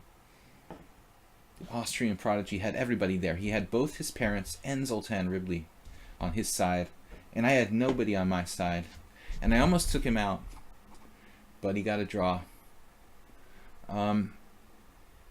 Alright, so d6, we should just think about this. I never really decided if I like d5 best, or h3. There's also something to be said for like the h3.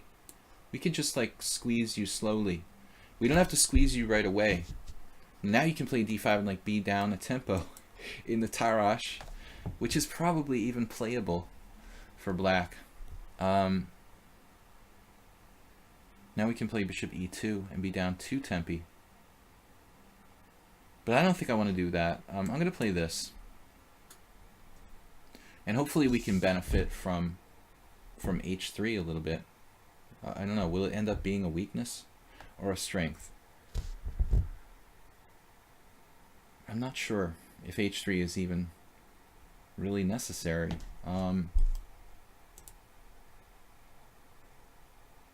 Objectively, another interesting line is to just go straight up d5, knight e5, and then go knight d4 instead of taking on e5, which is also good for white.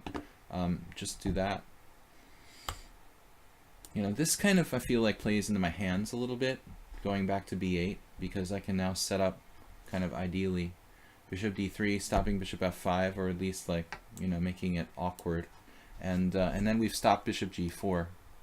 So now white should be better here, pretty much like 100%. Just kind of nasty, unpleasant pressure along the e-file. I don't know. I don't remember if Nefedov and I, or anybody had, I mean, I definitely have had this position or similar positions to this, like prior, but I don't remember if it was against exactly Nefedov. Getting these like notifications because I have more than one window open. How did I get more than one window open? Okay. Now we just want to like develop our pieces as actively as physically possible here. So maybe bishop g5. Bishop g5, queen e2, rook a d1. He's trying to play for b5 though. I have to keep an eye on that. Maybe I should play knight d4.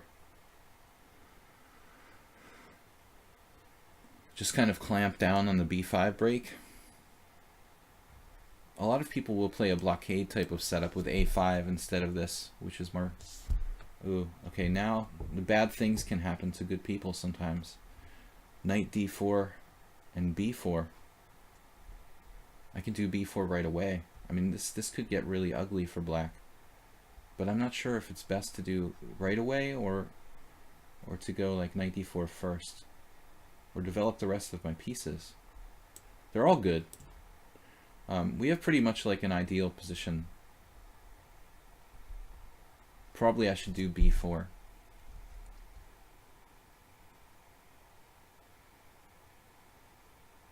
But I was kind of hoping to develop the rest of my pieces. If I do b4, knight d7, he's starting to pop back into e5 and put pressure on c4. So it's double-edged actually. Oh no, wait, b4, knight d7, knight e5. I mean, knight c6, takes. Something like that happened to me against Jesse Cry in the Hedgehog once. It was like a nightmare, but I drew. He got like this knight on c6. I was like, what? Knight c6 is obviously very, very dangerous for black here, but I have to ensure that it gets there, you know, and it's not so easy. I'm playing kind of hesitantly, but again, knight c6, I just didn't see anything clear. b4, knight d7, knight c6, take. You know, this way I'm just like super solid. Now b4, knight d7.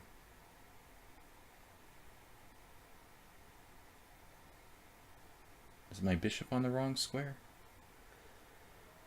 Man, my c4 pawn becomes weak if I go... It's a shame. I don't know what to do. This is a weird move. Rook e3. Don't do this at home.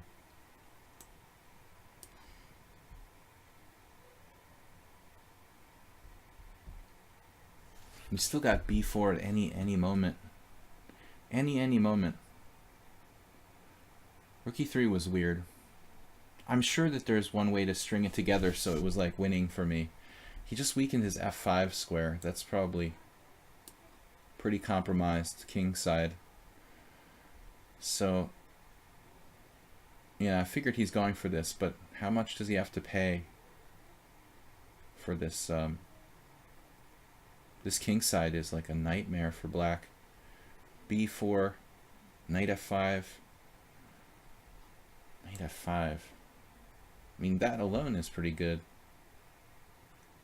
Or I could just play bishop h2. And it's hard to decide when you have a good position sometimes. Like, there are so many good choices, you can't decide, and that's often like the most difficult position to be in. But I think he's close to getting mated in some lines. Now, rook takes, or, man, rook takes looks pretty good. Rook takes is weird. Mating threats against the black king side. Speaking of Mamedyarov 20 plus, 28 plus now. Just absolutely playing crushing chess. He crushed Navarra yesterday in such a beautiful game, it was ridiculous. Nefedov now just totally lost his mind. Nefedov, there's nothing left of your king side at all after that. Is it a mate?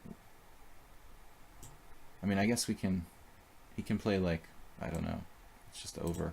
Bishop takes c3 is like resigning. Weird move from Nefedov. He's got plenty of time here. You're having a really nasty thunderstorm. Where are you from, Owlet? Actually, my home state in Massachusetts had a really bad storm this week. I guess the whole northeast coast. How about you, Soltigo? Was it pretty bad up there? Oh no. Knight takes h6 check. Then we just gotta be winning somehow. Rook takes g5. What would Mamedyarov do? Something like that. Oh my gosh. Ouch. Roaches go in, but they can't get out. It's the Roach Motel. Yeah, you don't need to be Mamedyarov to play this move. But check out the game with Navarra from the European Team Championship. It was a Queen's Gambit accepted. And that's a pretty tough opening, you know, but he had some funky preparation, and Navarra actually got out of the opening okay, but eventually he just lost his way. So I guess this is mate in 2. Always mate with the smallest denomination of material. That's the classic there. All right, the classic old school romantic era master strategy. Mate with the smallest pawn if you can. Bishop is secondary. So what happened, Nefedov? You just didn't like your position, so you kind of committed suicide. Who else we have that are subscribers that are challenging me? I've got how much time left in the stream? I started at 7:30. Started at 7, so we go to 9:30. So we have 45 minutes left. So check out the European Team Championship. Awesome game. Mamedyarov actually played another great game against now, who was it? He crushed somebody else now. I don't recall who it was. But he also lost to the Spanish Grandmaster Anton, which is interesting. That guy is getting really good. No draws for Mamedyarov. So what do we got here? Any other games to analyze? Oh, I was going to maybe show you guys something. Let's see if I can remember. Go to a game analysis. My turn to analyze something. trying to remember if I can remember this line I was analyzing today. I've been working on the Blumenfeld Gambit, and like no one plays it against me, but I've got to make a video on the system. And today I was looking at this accepted variation, I think. Was this pawn takes pawn, pawn takes pawn, pawn takes pawn, and then the old d5. And so there was a game that, so I think Sipke Ernst was white in like 2014 or something. Let's see if we can find it. Knight on bd7, e4, bishop b7, no, d4, e5. It has to be this line, knight g4. Okay, this much is right. Now knight g5 maybe. Knight takes e5, f4, bishop e7, and now knight e4. Here's the game. What did I do? Whoa. I don't want to do practice. What are you talking about? Dude, what happened here? I don't want to practice. Where's my opening explorer? Okay, so check this out, guys. I was looking at this today, and there's this game. You'll see in a minute. Okay, knight on c to e4. What's going on? It's not letting me now make a move. Like, seriously? Why is it doing this? I can't pick up pieces? Alright, castles. And now Sipke Ernst played h3. And the dude played here knight f6, which is a totally normal move. But this is one of the most messed up positions I've seen in a while. Like, check this out. What Black could have played in this game from 2014. Knight f2. Like, it's protected by two different things, you know. I mean, 99 out of 100 people would have played like knight f6, knight f2, and it's just like an unbelievable attack for Black after knight f2, just giving the piece away like two different ways. This is an amazing position. Black can take on f2 either with the king or the knight, and both are good for Black. White can take on f2 two different ways. So if king takes, bishop takes g5, knight takes g5, queen takes g5. This is just analysis. I mean, it didn't happen. And if king g1, there's this devastating exchange sacrifice, rook takes f4.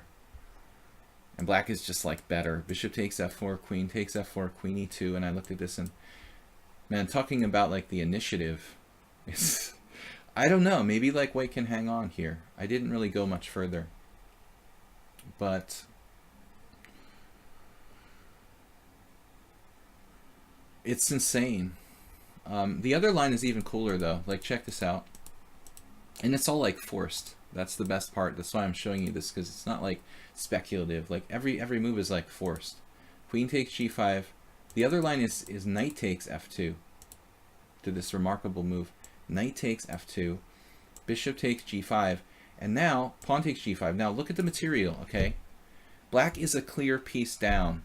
Like, we are a whole piece down. Like, no kind of pawn pieces or any sort of compensation materially. Full piece down for Black. And Black is better. Like, maybe, like, almost winning. It's sort of unbelievable. Just because of Black's total and utter domination of the center in this position, Black is actually better. I believe I looked at bishop b7 and then knight g4. And then I went this far with the engine, analyzing this crushing move, knight f3 check. Maybe White can hang on in this, but this is just awesome, you know? The best move is king f2, walking into f2. So it's an amazing variation. King f2, king h8. So there's not an inconvenient like check on f6 at the wrong moment. And then like I looked at, I think, was it a4 or a takes? Maybe just takes.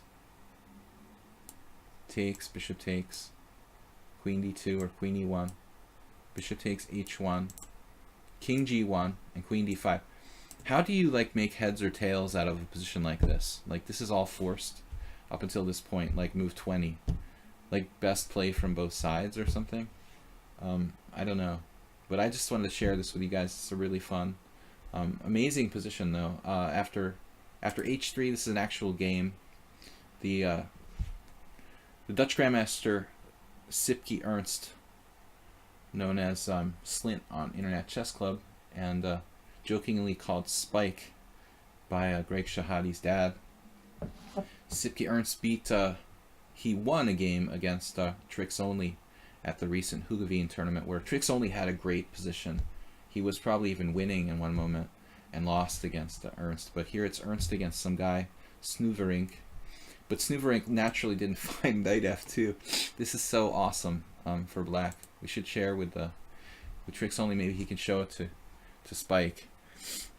Spike probably knows about it. I mean, if he analyzed the game, he probably found this move. Anyways, all right, we're going to see if we have any other challenges from subscribers here. Trouts is back. All right.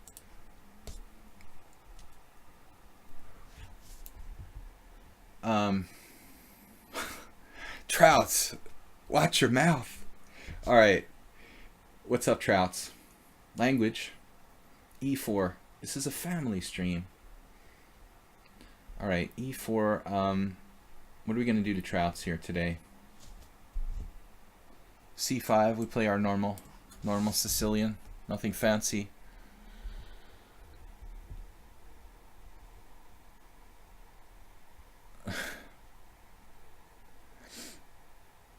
The rook on h1, yeah, useless in the last game.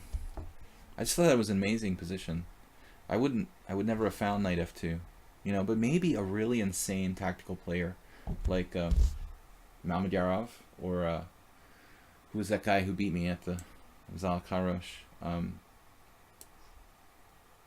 Kovalenko. Some kind of Kovalenko style player. Just like tactically perfect. They might see something insane like knight f2. They like automatically calculate every legal move. Alright. 99 out of 100 Grandmasters probably wouldn't have found that move. Magnus, probably not. Magnus is looking for simple solutions. Larry, yeah, Larry's a good guess. Larry, it would be a move that Larry might find. Yeah, really tactically oriented player. You have to be to find a move like that. Larry definitely comes to mind. Larry, yeah, Larry's like he sees all tactics for himself. Not always for the other guy. Like he's actually kind of vulnerable sometimes on the defensive tactics, but when it comes to like finding like shots for himself, he never misses them. Like a human computer. All right. So Trouts, what's up, man? We're playing the Sozin. Whoops. Thought it was my turn. I often joke about the game in Hastings, like against this old guy. Playing in the Hastings Challengers in like 1994, I think it was. And there was this old dude, and he just like didn't move forever. And so at one point, I just went back to the board and thought he had moved, and made a second move. It was really hysterical. And I didn't know till he started looking at me funny, you know, like, well, what's up, you know? And then I looked at the clock, and it was like, became apparent that I had made 2 moves in a row. All right, Trouts, bishop b3. The bishop e3 avoids temporizing, you know, d5 and stuff like that. I definitely had this position quite a few times with both colors.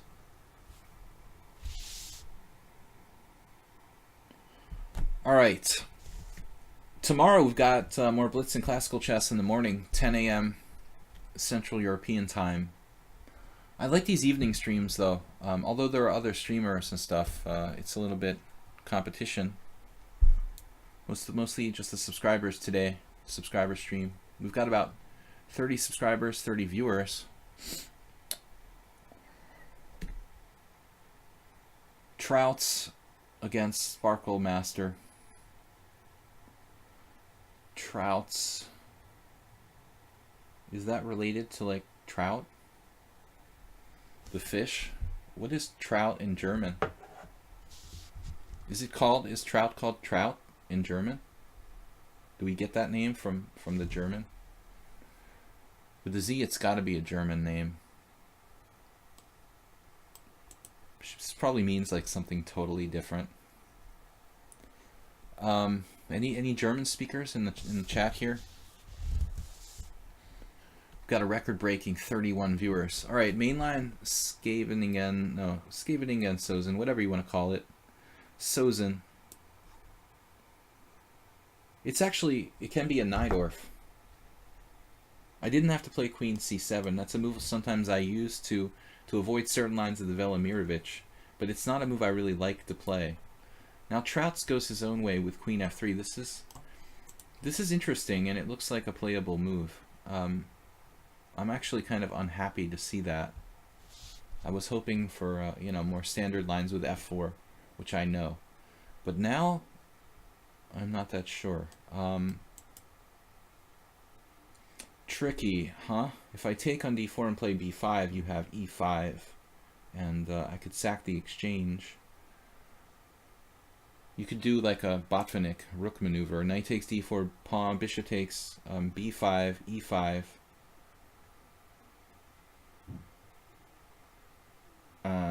Takes. Queen takes A8, pawn takes D4. Okay, compensation, sort of. Is it enough? Probably not. So I guess I have to do like, the standard bishop D7. Now Trouts could even keep pieces on the board. Some really crazy guys could play like knight E2 there. So he plays A4. That's a Larry move. Larry likes to play A4 in the Sozen. We had some blitz games that were similar to that. Mr. Larry Christensen, speak of the devil.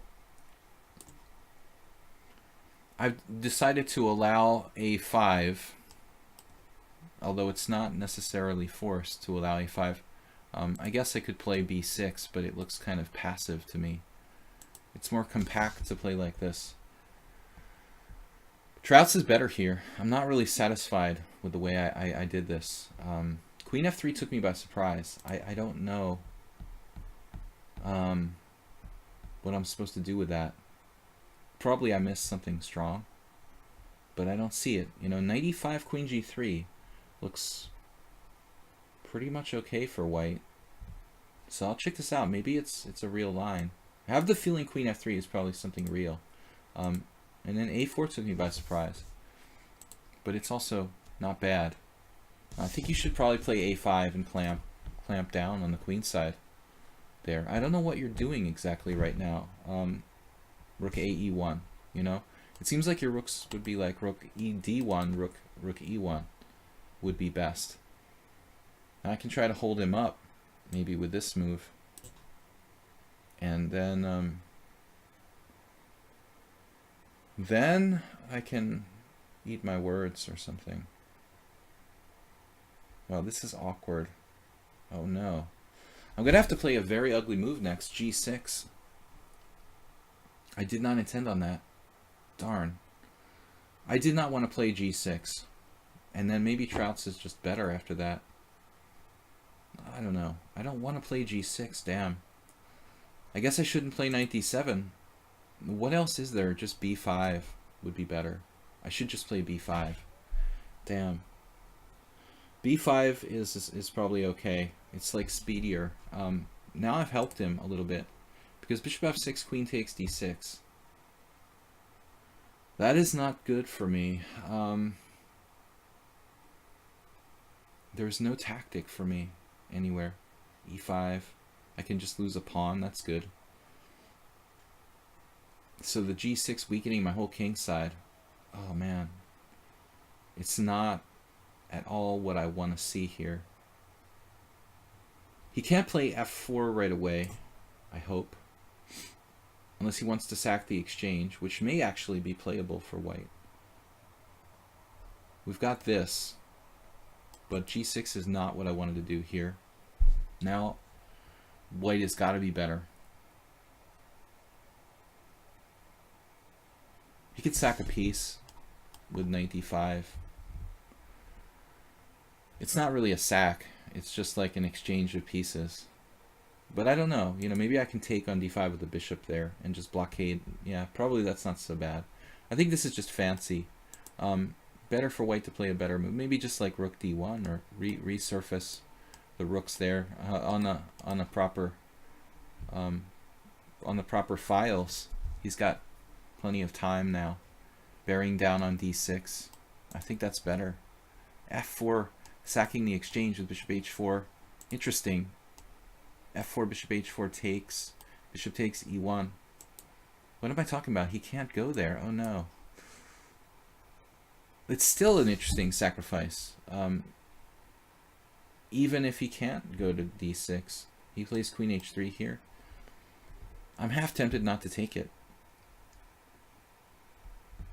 Although it's like I'm kind of in a desperate situation.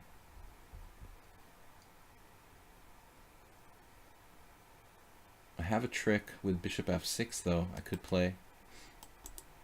Bishop f6, e5, takes, bishop takes e5. Oh, there he has rook takes e5. Knight takes e5 doesn't work. Knight takes e5. Damn, your queen on g4 messes with me there. I guess I should just take. But he has compensation of some kind. Maybe not enough. Hopefully. Not enough here, buddy. But getting dangerous, more dangerous every time, Trouts.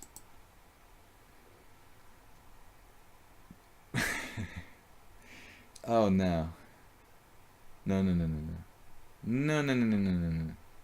That's not happening, man. You're not gonna just like get away with that.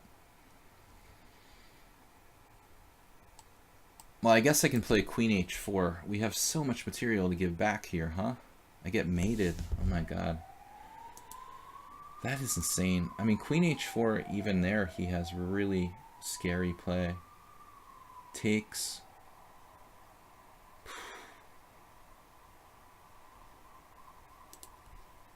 Maybe I should take on f5 first and then play queen h4.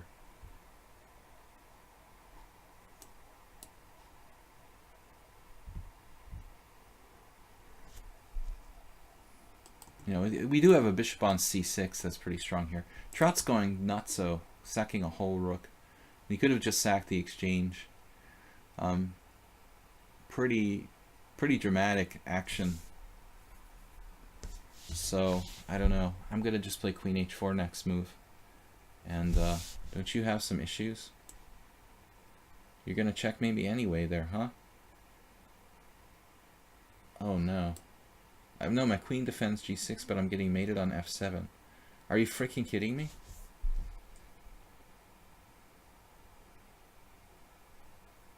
Queen h4, f takes g. Queen takes g4, f takes, g takes f. Rook takes. It's not mate, but I'm in a really bad way there. But I'm up like a queen.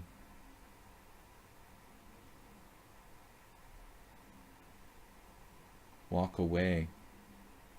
I can walk away? Just walk away. Alright, we're going to try it, man. If nothing else, we're going to try it for fun. Just walk away. Is that like a country song or something?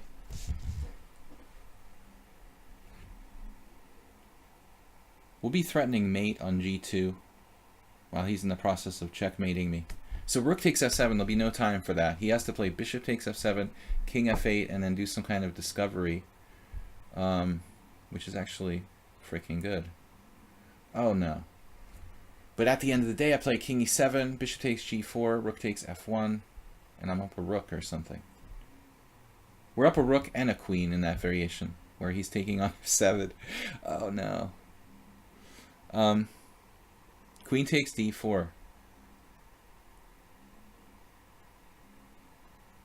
So f takes g6, queen takes g4, f takes, g takes f, rook takes, bishop takes, king f8, bishop e6, check, king e7. Okay, this is rook takes, bishop takes, king f8, bishop e6, king e7, bishop takes g4. I'm getting a headache. Is that like equal material or something perverse? And after that, I was like, queen takes d4. Where do I have time for that? F takes g, queen takes g4, pawn takes, rook takes, bishop takes, king f8, only move, bishop e6 check. Now I can go to e7. He takes my queen.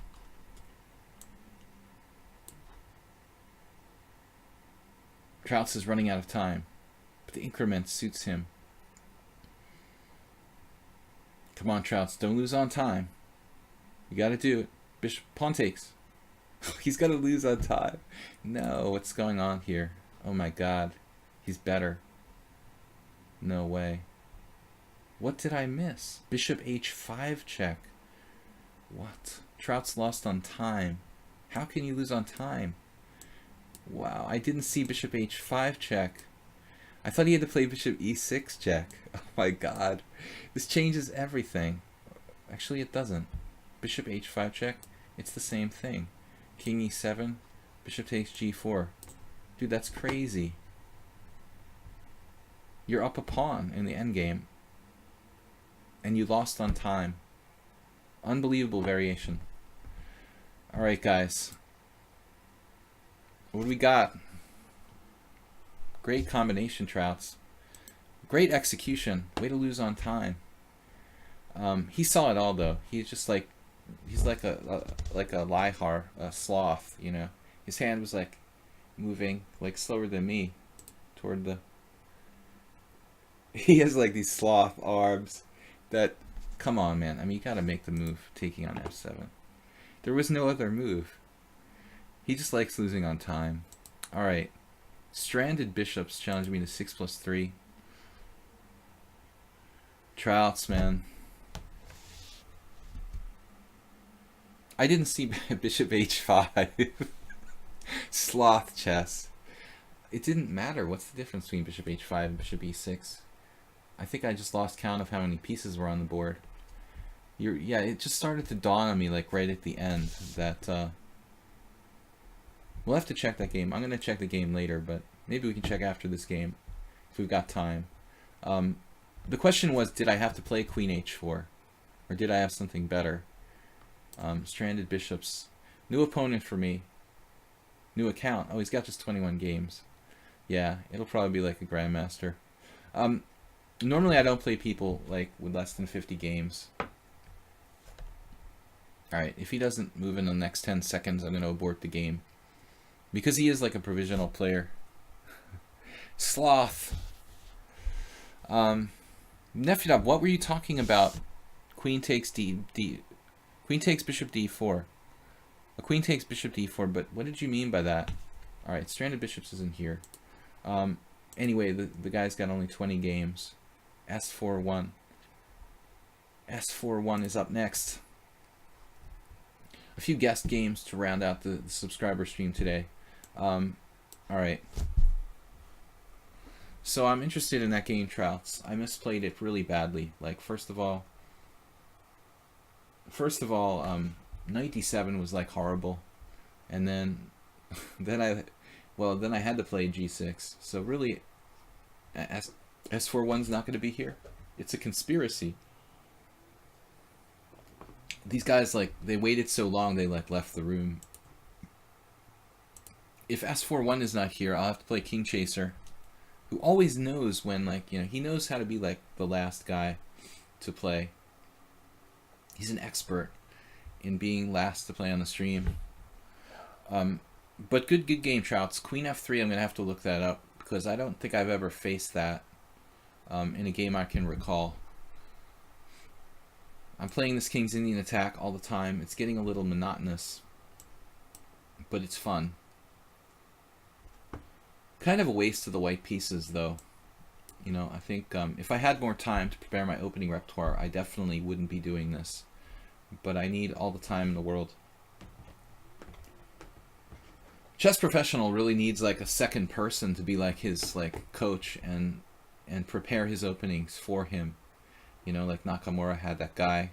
I don't know if he still does. He had this guy who actually went with him to tournaments. And I don't mean like he's not even like a normal second. He wasn't like a real player. He was just like a specialist. And in helping like Hikaru prepare his openings.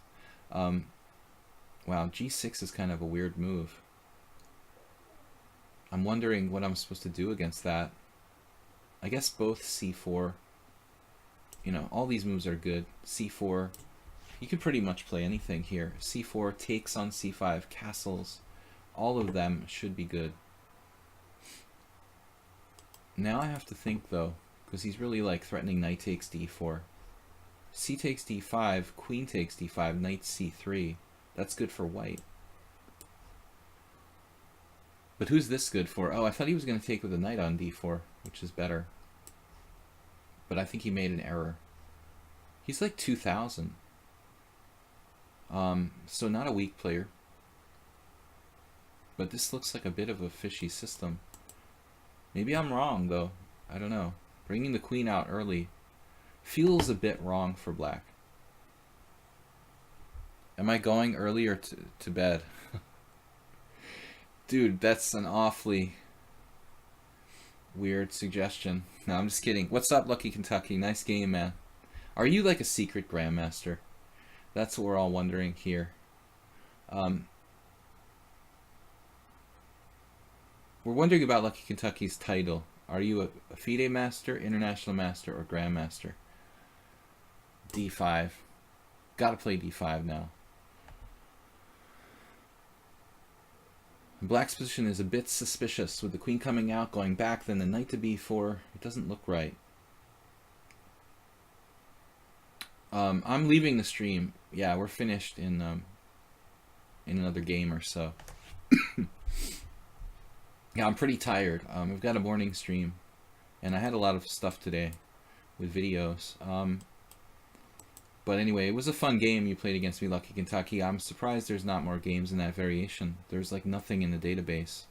And I almost never play that line, so I was like, oh, I did something wrong.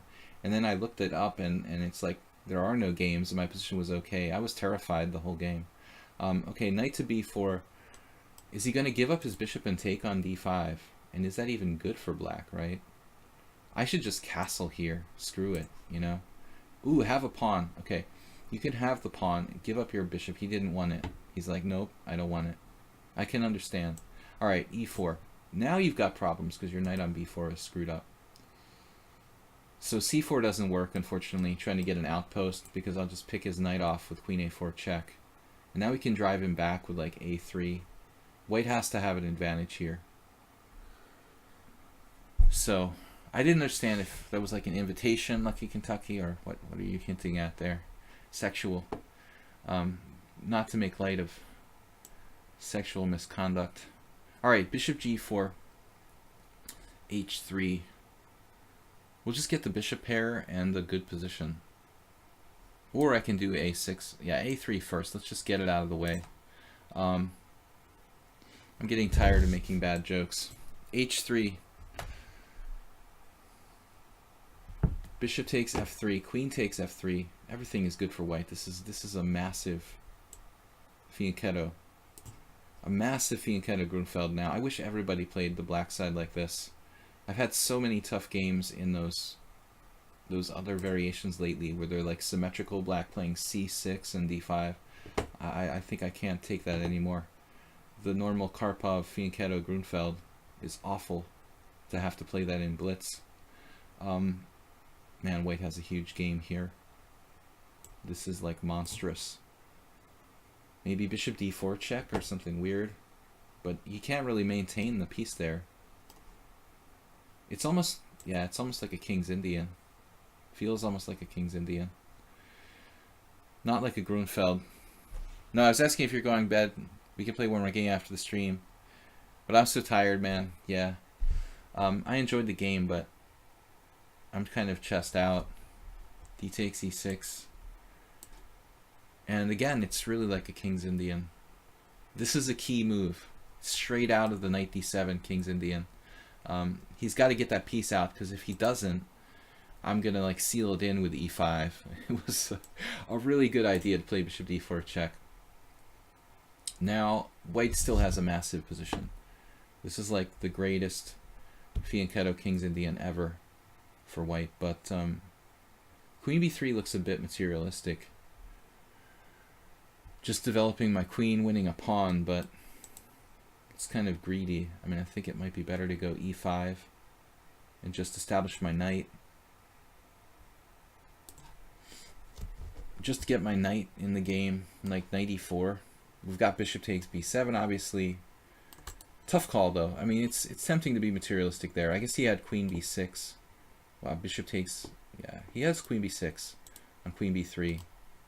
That would have been a problem. I didn't see it.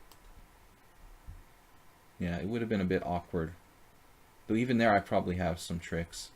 Better to play e5. Lucky Kentucky, thanks for the offer.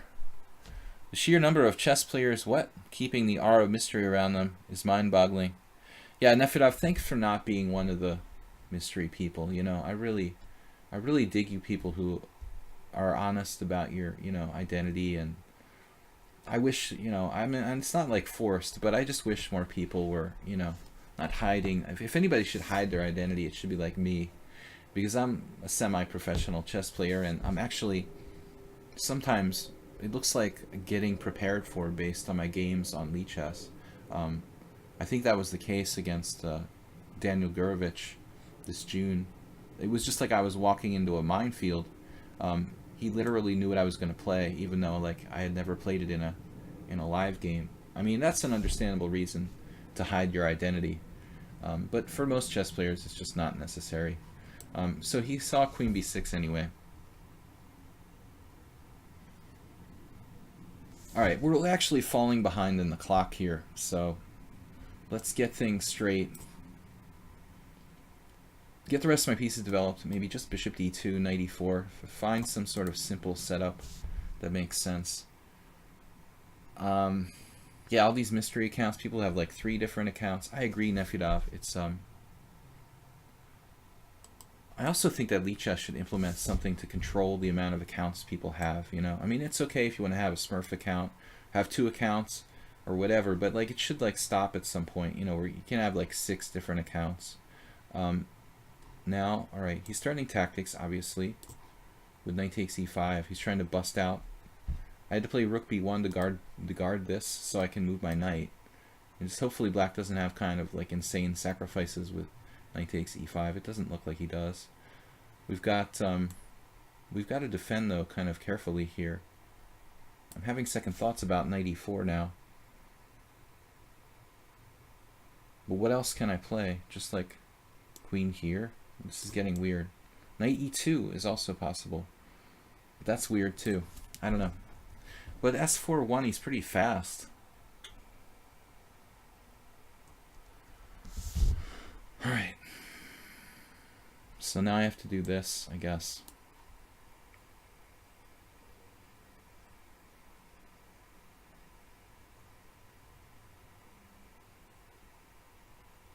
He can't take on b2. That's not on. And everything's protected for white. His structure is bad. And white has a massive positional advantage.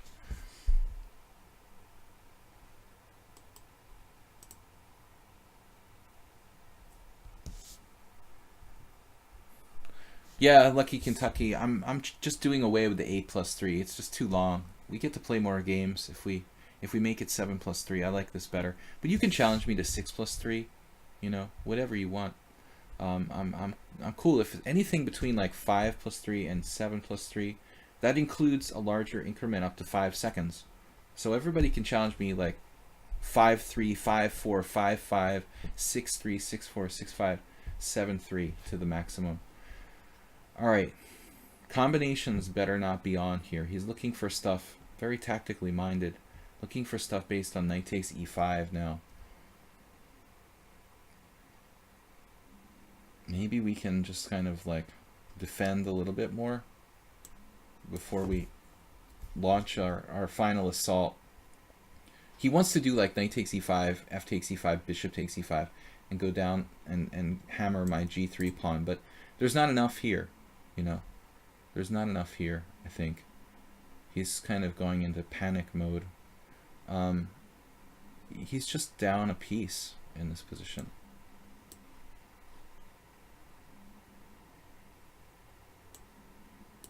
I think he just prepared the sacrifice and then like expected me to kind of move my knight away from e4 and thought he's going to just do it anyway, you know. He was so ready to play the sacrifice on e5 that he just did it anyway, but it doesn't really make sense with my knight there and guarding g3. I mean, now I'm just up a piece for 2 pawns, which isn't really enough for black. And everything's so compact and solid. I mean, white should be winning. Any tricks here? It's still not that easy for me to win.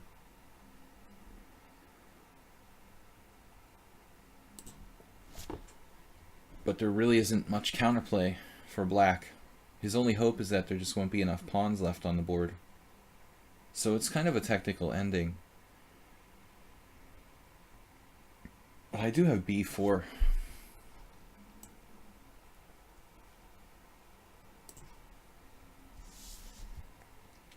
I was looking at this quite long ago, undermining the bishop on d4.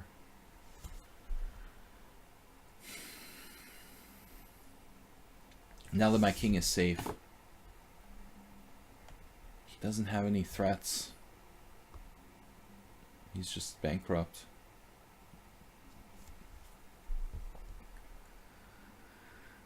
Some kind of last cheapos, I guess, with queen h5 or something.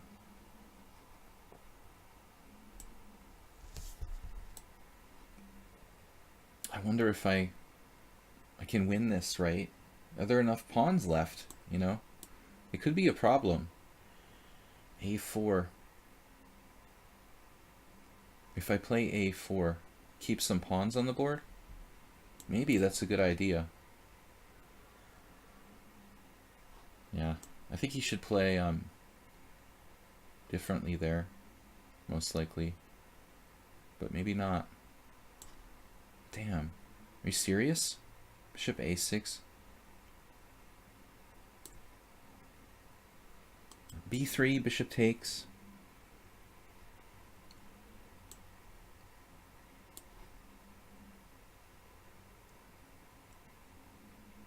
Now I'm threatening bishop c4. But he has this move. But that doesn't do anything, right?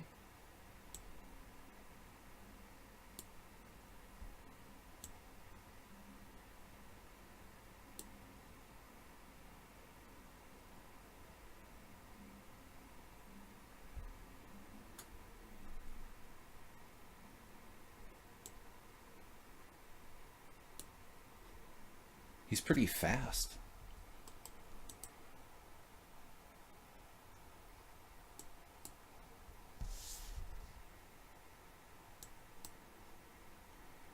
Hopefully we don't have to do like 2 bishops checkmate or something.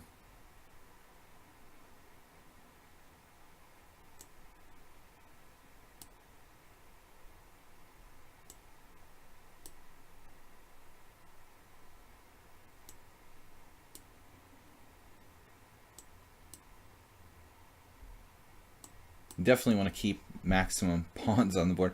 It probably doesn't matter anymore at that point. Let's not play king d3. My instinct to play king d3, not really the best.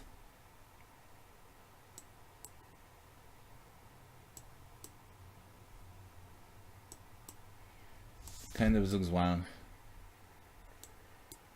Playing on out of momentum for black. I guess we can start setting up a mating net. Let's just get the pawns. I think you can resign now. Alright. You can have my bishops. All I need is 1 queen. It's really not necessary to play it out at this point. I'd really like to spend the rest of the time for the other players to get some more games. Stalemate is not good.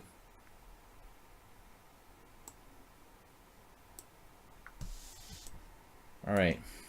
Last game against King Chaser. The last game specialist. Would it be too much problem for you to say on the stream that I'm a subscriber? Some little viewers wanted to see you wave. Nefedov is... Hey, what's up? Nefedov is a subscriber to the stream here. What's up, little viewers? E4, C5. Nefedov is one of our favorite subscribers. E4, C5 from King Chaser. That's cool, Nefedov. All right. Little subscribers. All right. King Chaser. What are we going to do here? The Accelerated Dragon. Do you play the Marazzi? I forgot. We probably had this before. King Chaser and I are up to 19 games now. He won in the Simul. I was killing him and I was so angry I lost that game. He was crushed out of the opening, but then just hung on, and I blundered my queen in one moment, like horribly. I flipped boards and then I was like, oh my god, I just dropped my queen against King Chaser. It was the most horrifying blunder ever. One of those, like, you see it as soon as you played it. It was like etched in my brain. I was like, I hope my king is on B1, not C1. What defense is this? Accelerated Dragon. Accelerated Dragons. A good book on the opening by John Donaldson. Pretty dated now. King Chaser he's pulling a Nefedov variation. Nefedov-like variation with Bishop E2. Nobody wants to play the main lines. So the problem here is that if I play D5, it just allows a lot of simplification. And so, well, this isn't really scary because White's castling kingside. We saw Nefedov's game that he showed from a recent tournament where White actually, had the option to castle queenside. The play is much different there. And I think in this case, like, going bishop D7 makes some sense for Black, because our bishop can go to C6 and point toward the king side. And the other way, White castles queenside, you put the bishop on E6 to point toward the queen side. But in actuality, knight B3 is the classic move for White, to just bear down on D5. I mean, that's like the main line according to the books. But I guess there's something to be said, in some sense that it feels strange to pull the piece that's probably like best placed away from the center. But it's maybe a deeper reason, that long term White has a space advantage and he wants to just keep Black contained and control the D5 square. But personally, I like the plans with knight B3, but I like to play with White with more aggressive piece setups with bishop G5 instead of bishop E3. It's a good thing that you waited till today, Nefedov, for me to say hi to your friends, because before today I look like a werewolf. All right, H3. I hadn't shaved for like 2 weeks almost. H3 looks kind of slow for White, but it's not a bad move. I guess we'll find a few games in the master database with H3. It's a little bit, it's just a little bit slow. Probably not the most efficient move. But now he's going to have questions to answer about how he's going to protect the E4 pawn. And he might have to make an awkward move in order to protect E4. Maybe not, though. This could actually work out for White. I see one logical plan. Black is equal, at least, in this position, but it's a question now whether I can get some kind of small advantage. Maybe bishop takes D4, bishop C6. It's a question of how he's going to protect his E4 pawn there. He doesn't have rook E1. So I think instead of H3, White has lots of moves. Probably the main one is F4. Well, actually, the main one is knight B3. I guess F4 could be a little bit weird. I might even have queen B6 on F4. I'm thinking that's like F4 queen B6 is a known idea, and that's actually Hikaru Nakamura versus my friend Joe Fang This game was played like back in like 1993 or something, or 1994. F4 Queen B6. I don't know how old was Hikaru in 1994, but I remember him like walking into this trap against Zhou Feng, where he did like F4 and Zhou played Queen B6, and like there was no way to defend against the double threat of Knight takes E4 and Queen takes B2. And Hikaru may have done something weird like Knight A4, I think. I wonder if I had a game like that before here on the stream.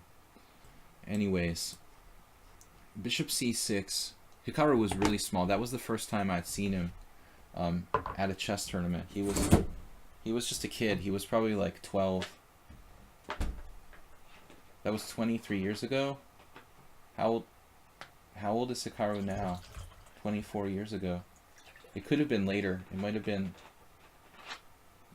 later than 94. Maybe it was like 95 or 96. I don't remember. But Zhou had trapped him in this line. Zhou won. And Zhou was an IM. I mean, or close to it. Queen E3. That's what I expected. That's probably the best move. So I was looking at this. E5, bishop takes A7. Knight takes E4. And calculating that, like knight takes E4, bishop takes E4, queen takes E4, rook takes A7.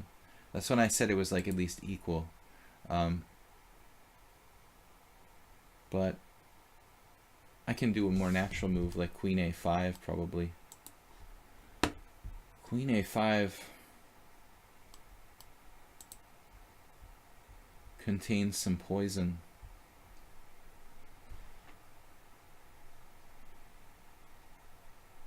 It's kind of awkward for white to meet that move, isn't it? King Chaser found a good square for his queen, but it gets in the way of his bishop. I guess he's okay though. Yeah, he could just play E5 now. Well, it's not that simple if he plays E5. Yeah, I guess it's simple. It's like a draw. I have to find something interesting there. I don't know what to do instead of queen A5. I don't know. I guess I could play like B6, but it's pretty feeble. E5, really. Bishop takes A7. Knight takes E4 is nothing. It's like equal. Knight takes E4, knight takes E4, bishop takes E4, queen takes E4, rook takes A7. White isn't worse for sure. Mr. Paul said, I didn't understand why it would be lack of respect for resign. I also did move fast. You do not waste time. Not about lack of respect, just saving time for more players to play. E5. I mean, there is a long history of resigning in historical chess, you know. I mean, it's considered like an honor to show respect to your opponent to resign, you know. It's not forced. It's like a gracious thing. It's not easy to say when you should and when you shouldn't, when is it forced. But in the interest of the stream, I just suggest it because when it's like you're in a hopeless position, it might give someone else a chance to play, and they otherwise might not get a game in time. Yeah, E5 is just looks okay for black, unless we have a trick, and we always might have tricks. You've got to look for tricks. Yeah. Wow, this is crazy. So I've got it, the trick. Damn, dude, I have knight d7 here. But he has e6. Oh no. Then I take on d4 and take on e6 and gobble a pawn. Man. Does this work? He takes on f7 check. Oh no, e6 and then takes on f7 check after bishop takes d4. Rook takes, queen takes d4. Black is not worse, but wait, he has some threats there. That's crazy. Here, e6, and then I've got Nothing. That's what I get for trying to be creative. Well,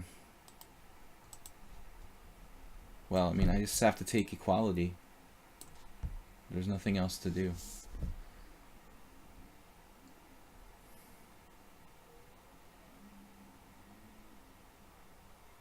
Only equal. King Chaser's been really tough lately. Like in the last 4 games, he's held me to 2 out of 4. Yeah, this is right. There's no time for bishop takes because of knight g4. I have a huge advantage there. Bishop takes, knight g4 with a bishop pair. Black is nearly winning. But queen takes, it's hard to find a good move. Maybe queen b4, then a3. I've got nowhere to go. My queen is trapped. No, what am I going to do? Like queen d8? I mean, it's ridiculous. So this is like forced. And now I have nothing. It's like totally equal. 100%. The pawn structure is imbalanced, you know, so you could even say that white might have some kind of symbolic advantage on the queen side based on the queen side majority. Mr. Paul, no problem, man. It wasn't a big deal. You know, it is casual, but just, you know, a lot of people get like annoyed if they don't get to play. I try to accommodate as many customers as possible. It's really not a big deal. I wasn't insulted or anything. I've played like experienced players in tournament games who wouldn't resign, and you know, it happens. Some people like never resign. I've known people who are close to master level who like never resign. It's okay. Just in the interest of practical reasons. Now I'm a little concerned about bishop to c7. In fact,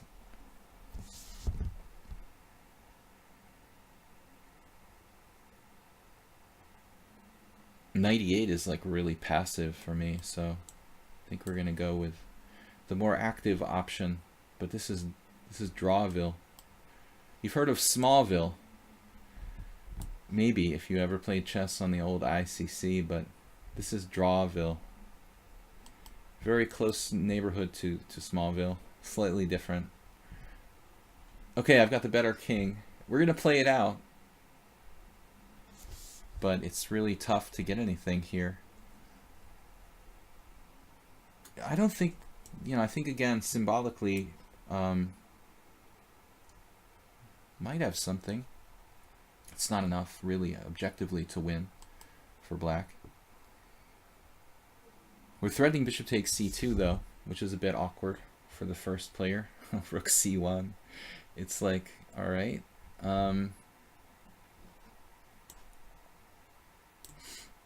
He could have taken with a rook and maybe sacked a pawn to get down on the 7th. That might be a better path for white there.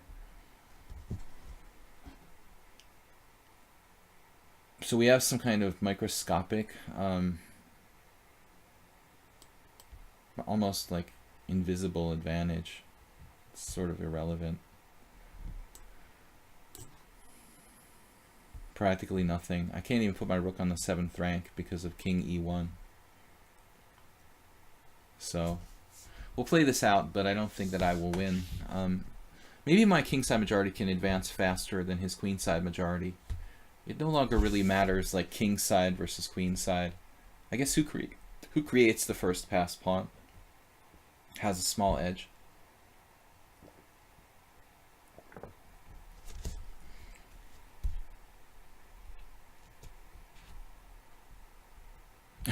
If you guys are really weak, it saves a lot of time for me. All right, so g4, we're just, you know, advancing our majority. I'm not sure if this is a mistake by me. Well, it could be risky for white to like put a pawn on g5. It might end up getting weak. You know, I play like h6 and then isolating his pawn on g5. Another thing is that opening lines for me could be dangerous. I'm slightly better mobilized. Now I have rook to the 7th.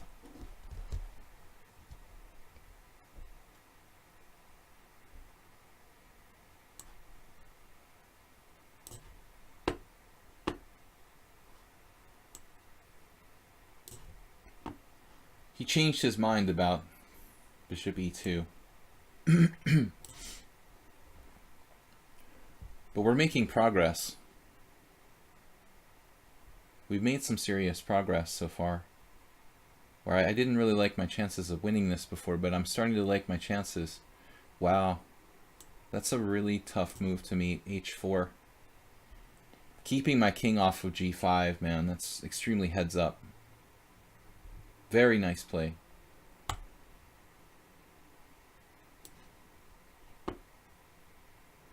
Very, very important to play h4 for him.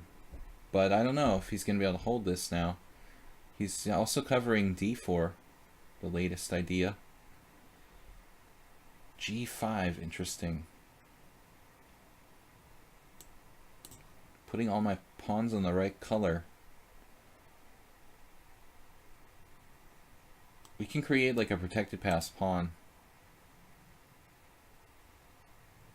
Even e4.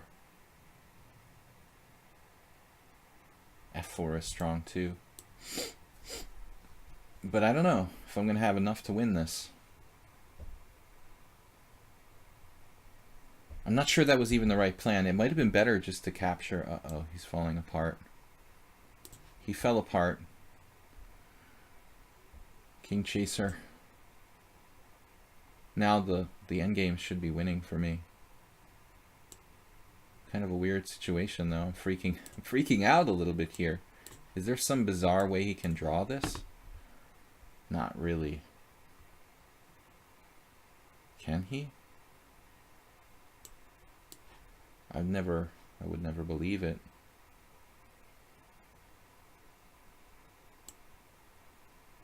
He's eventually got to run out of moves, no?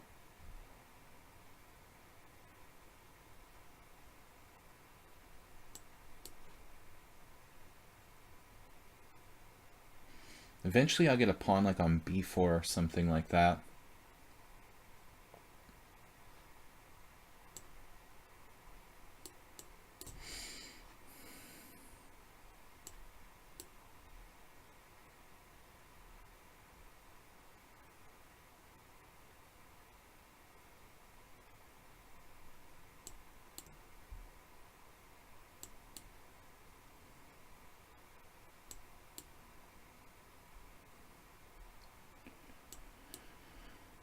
Now I've got to do a checkmate really fast.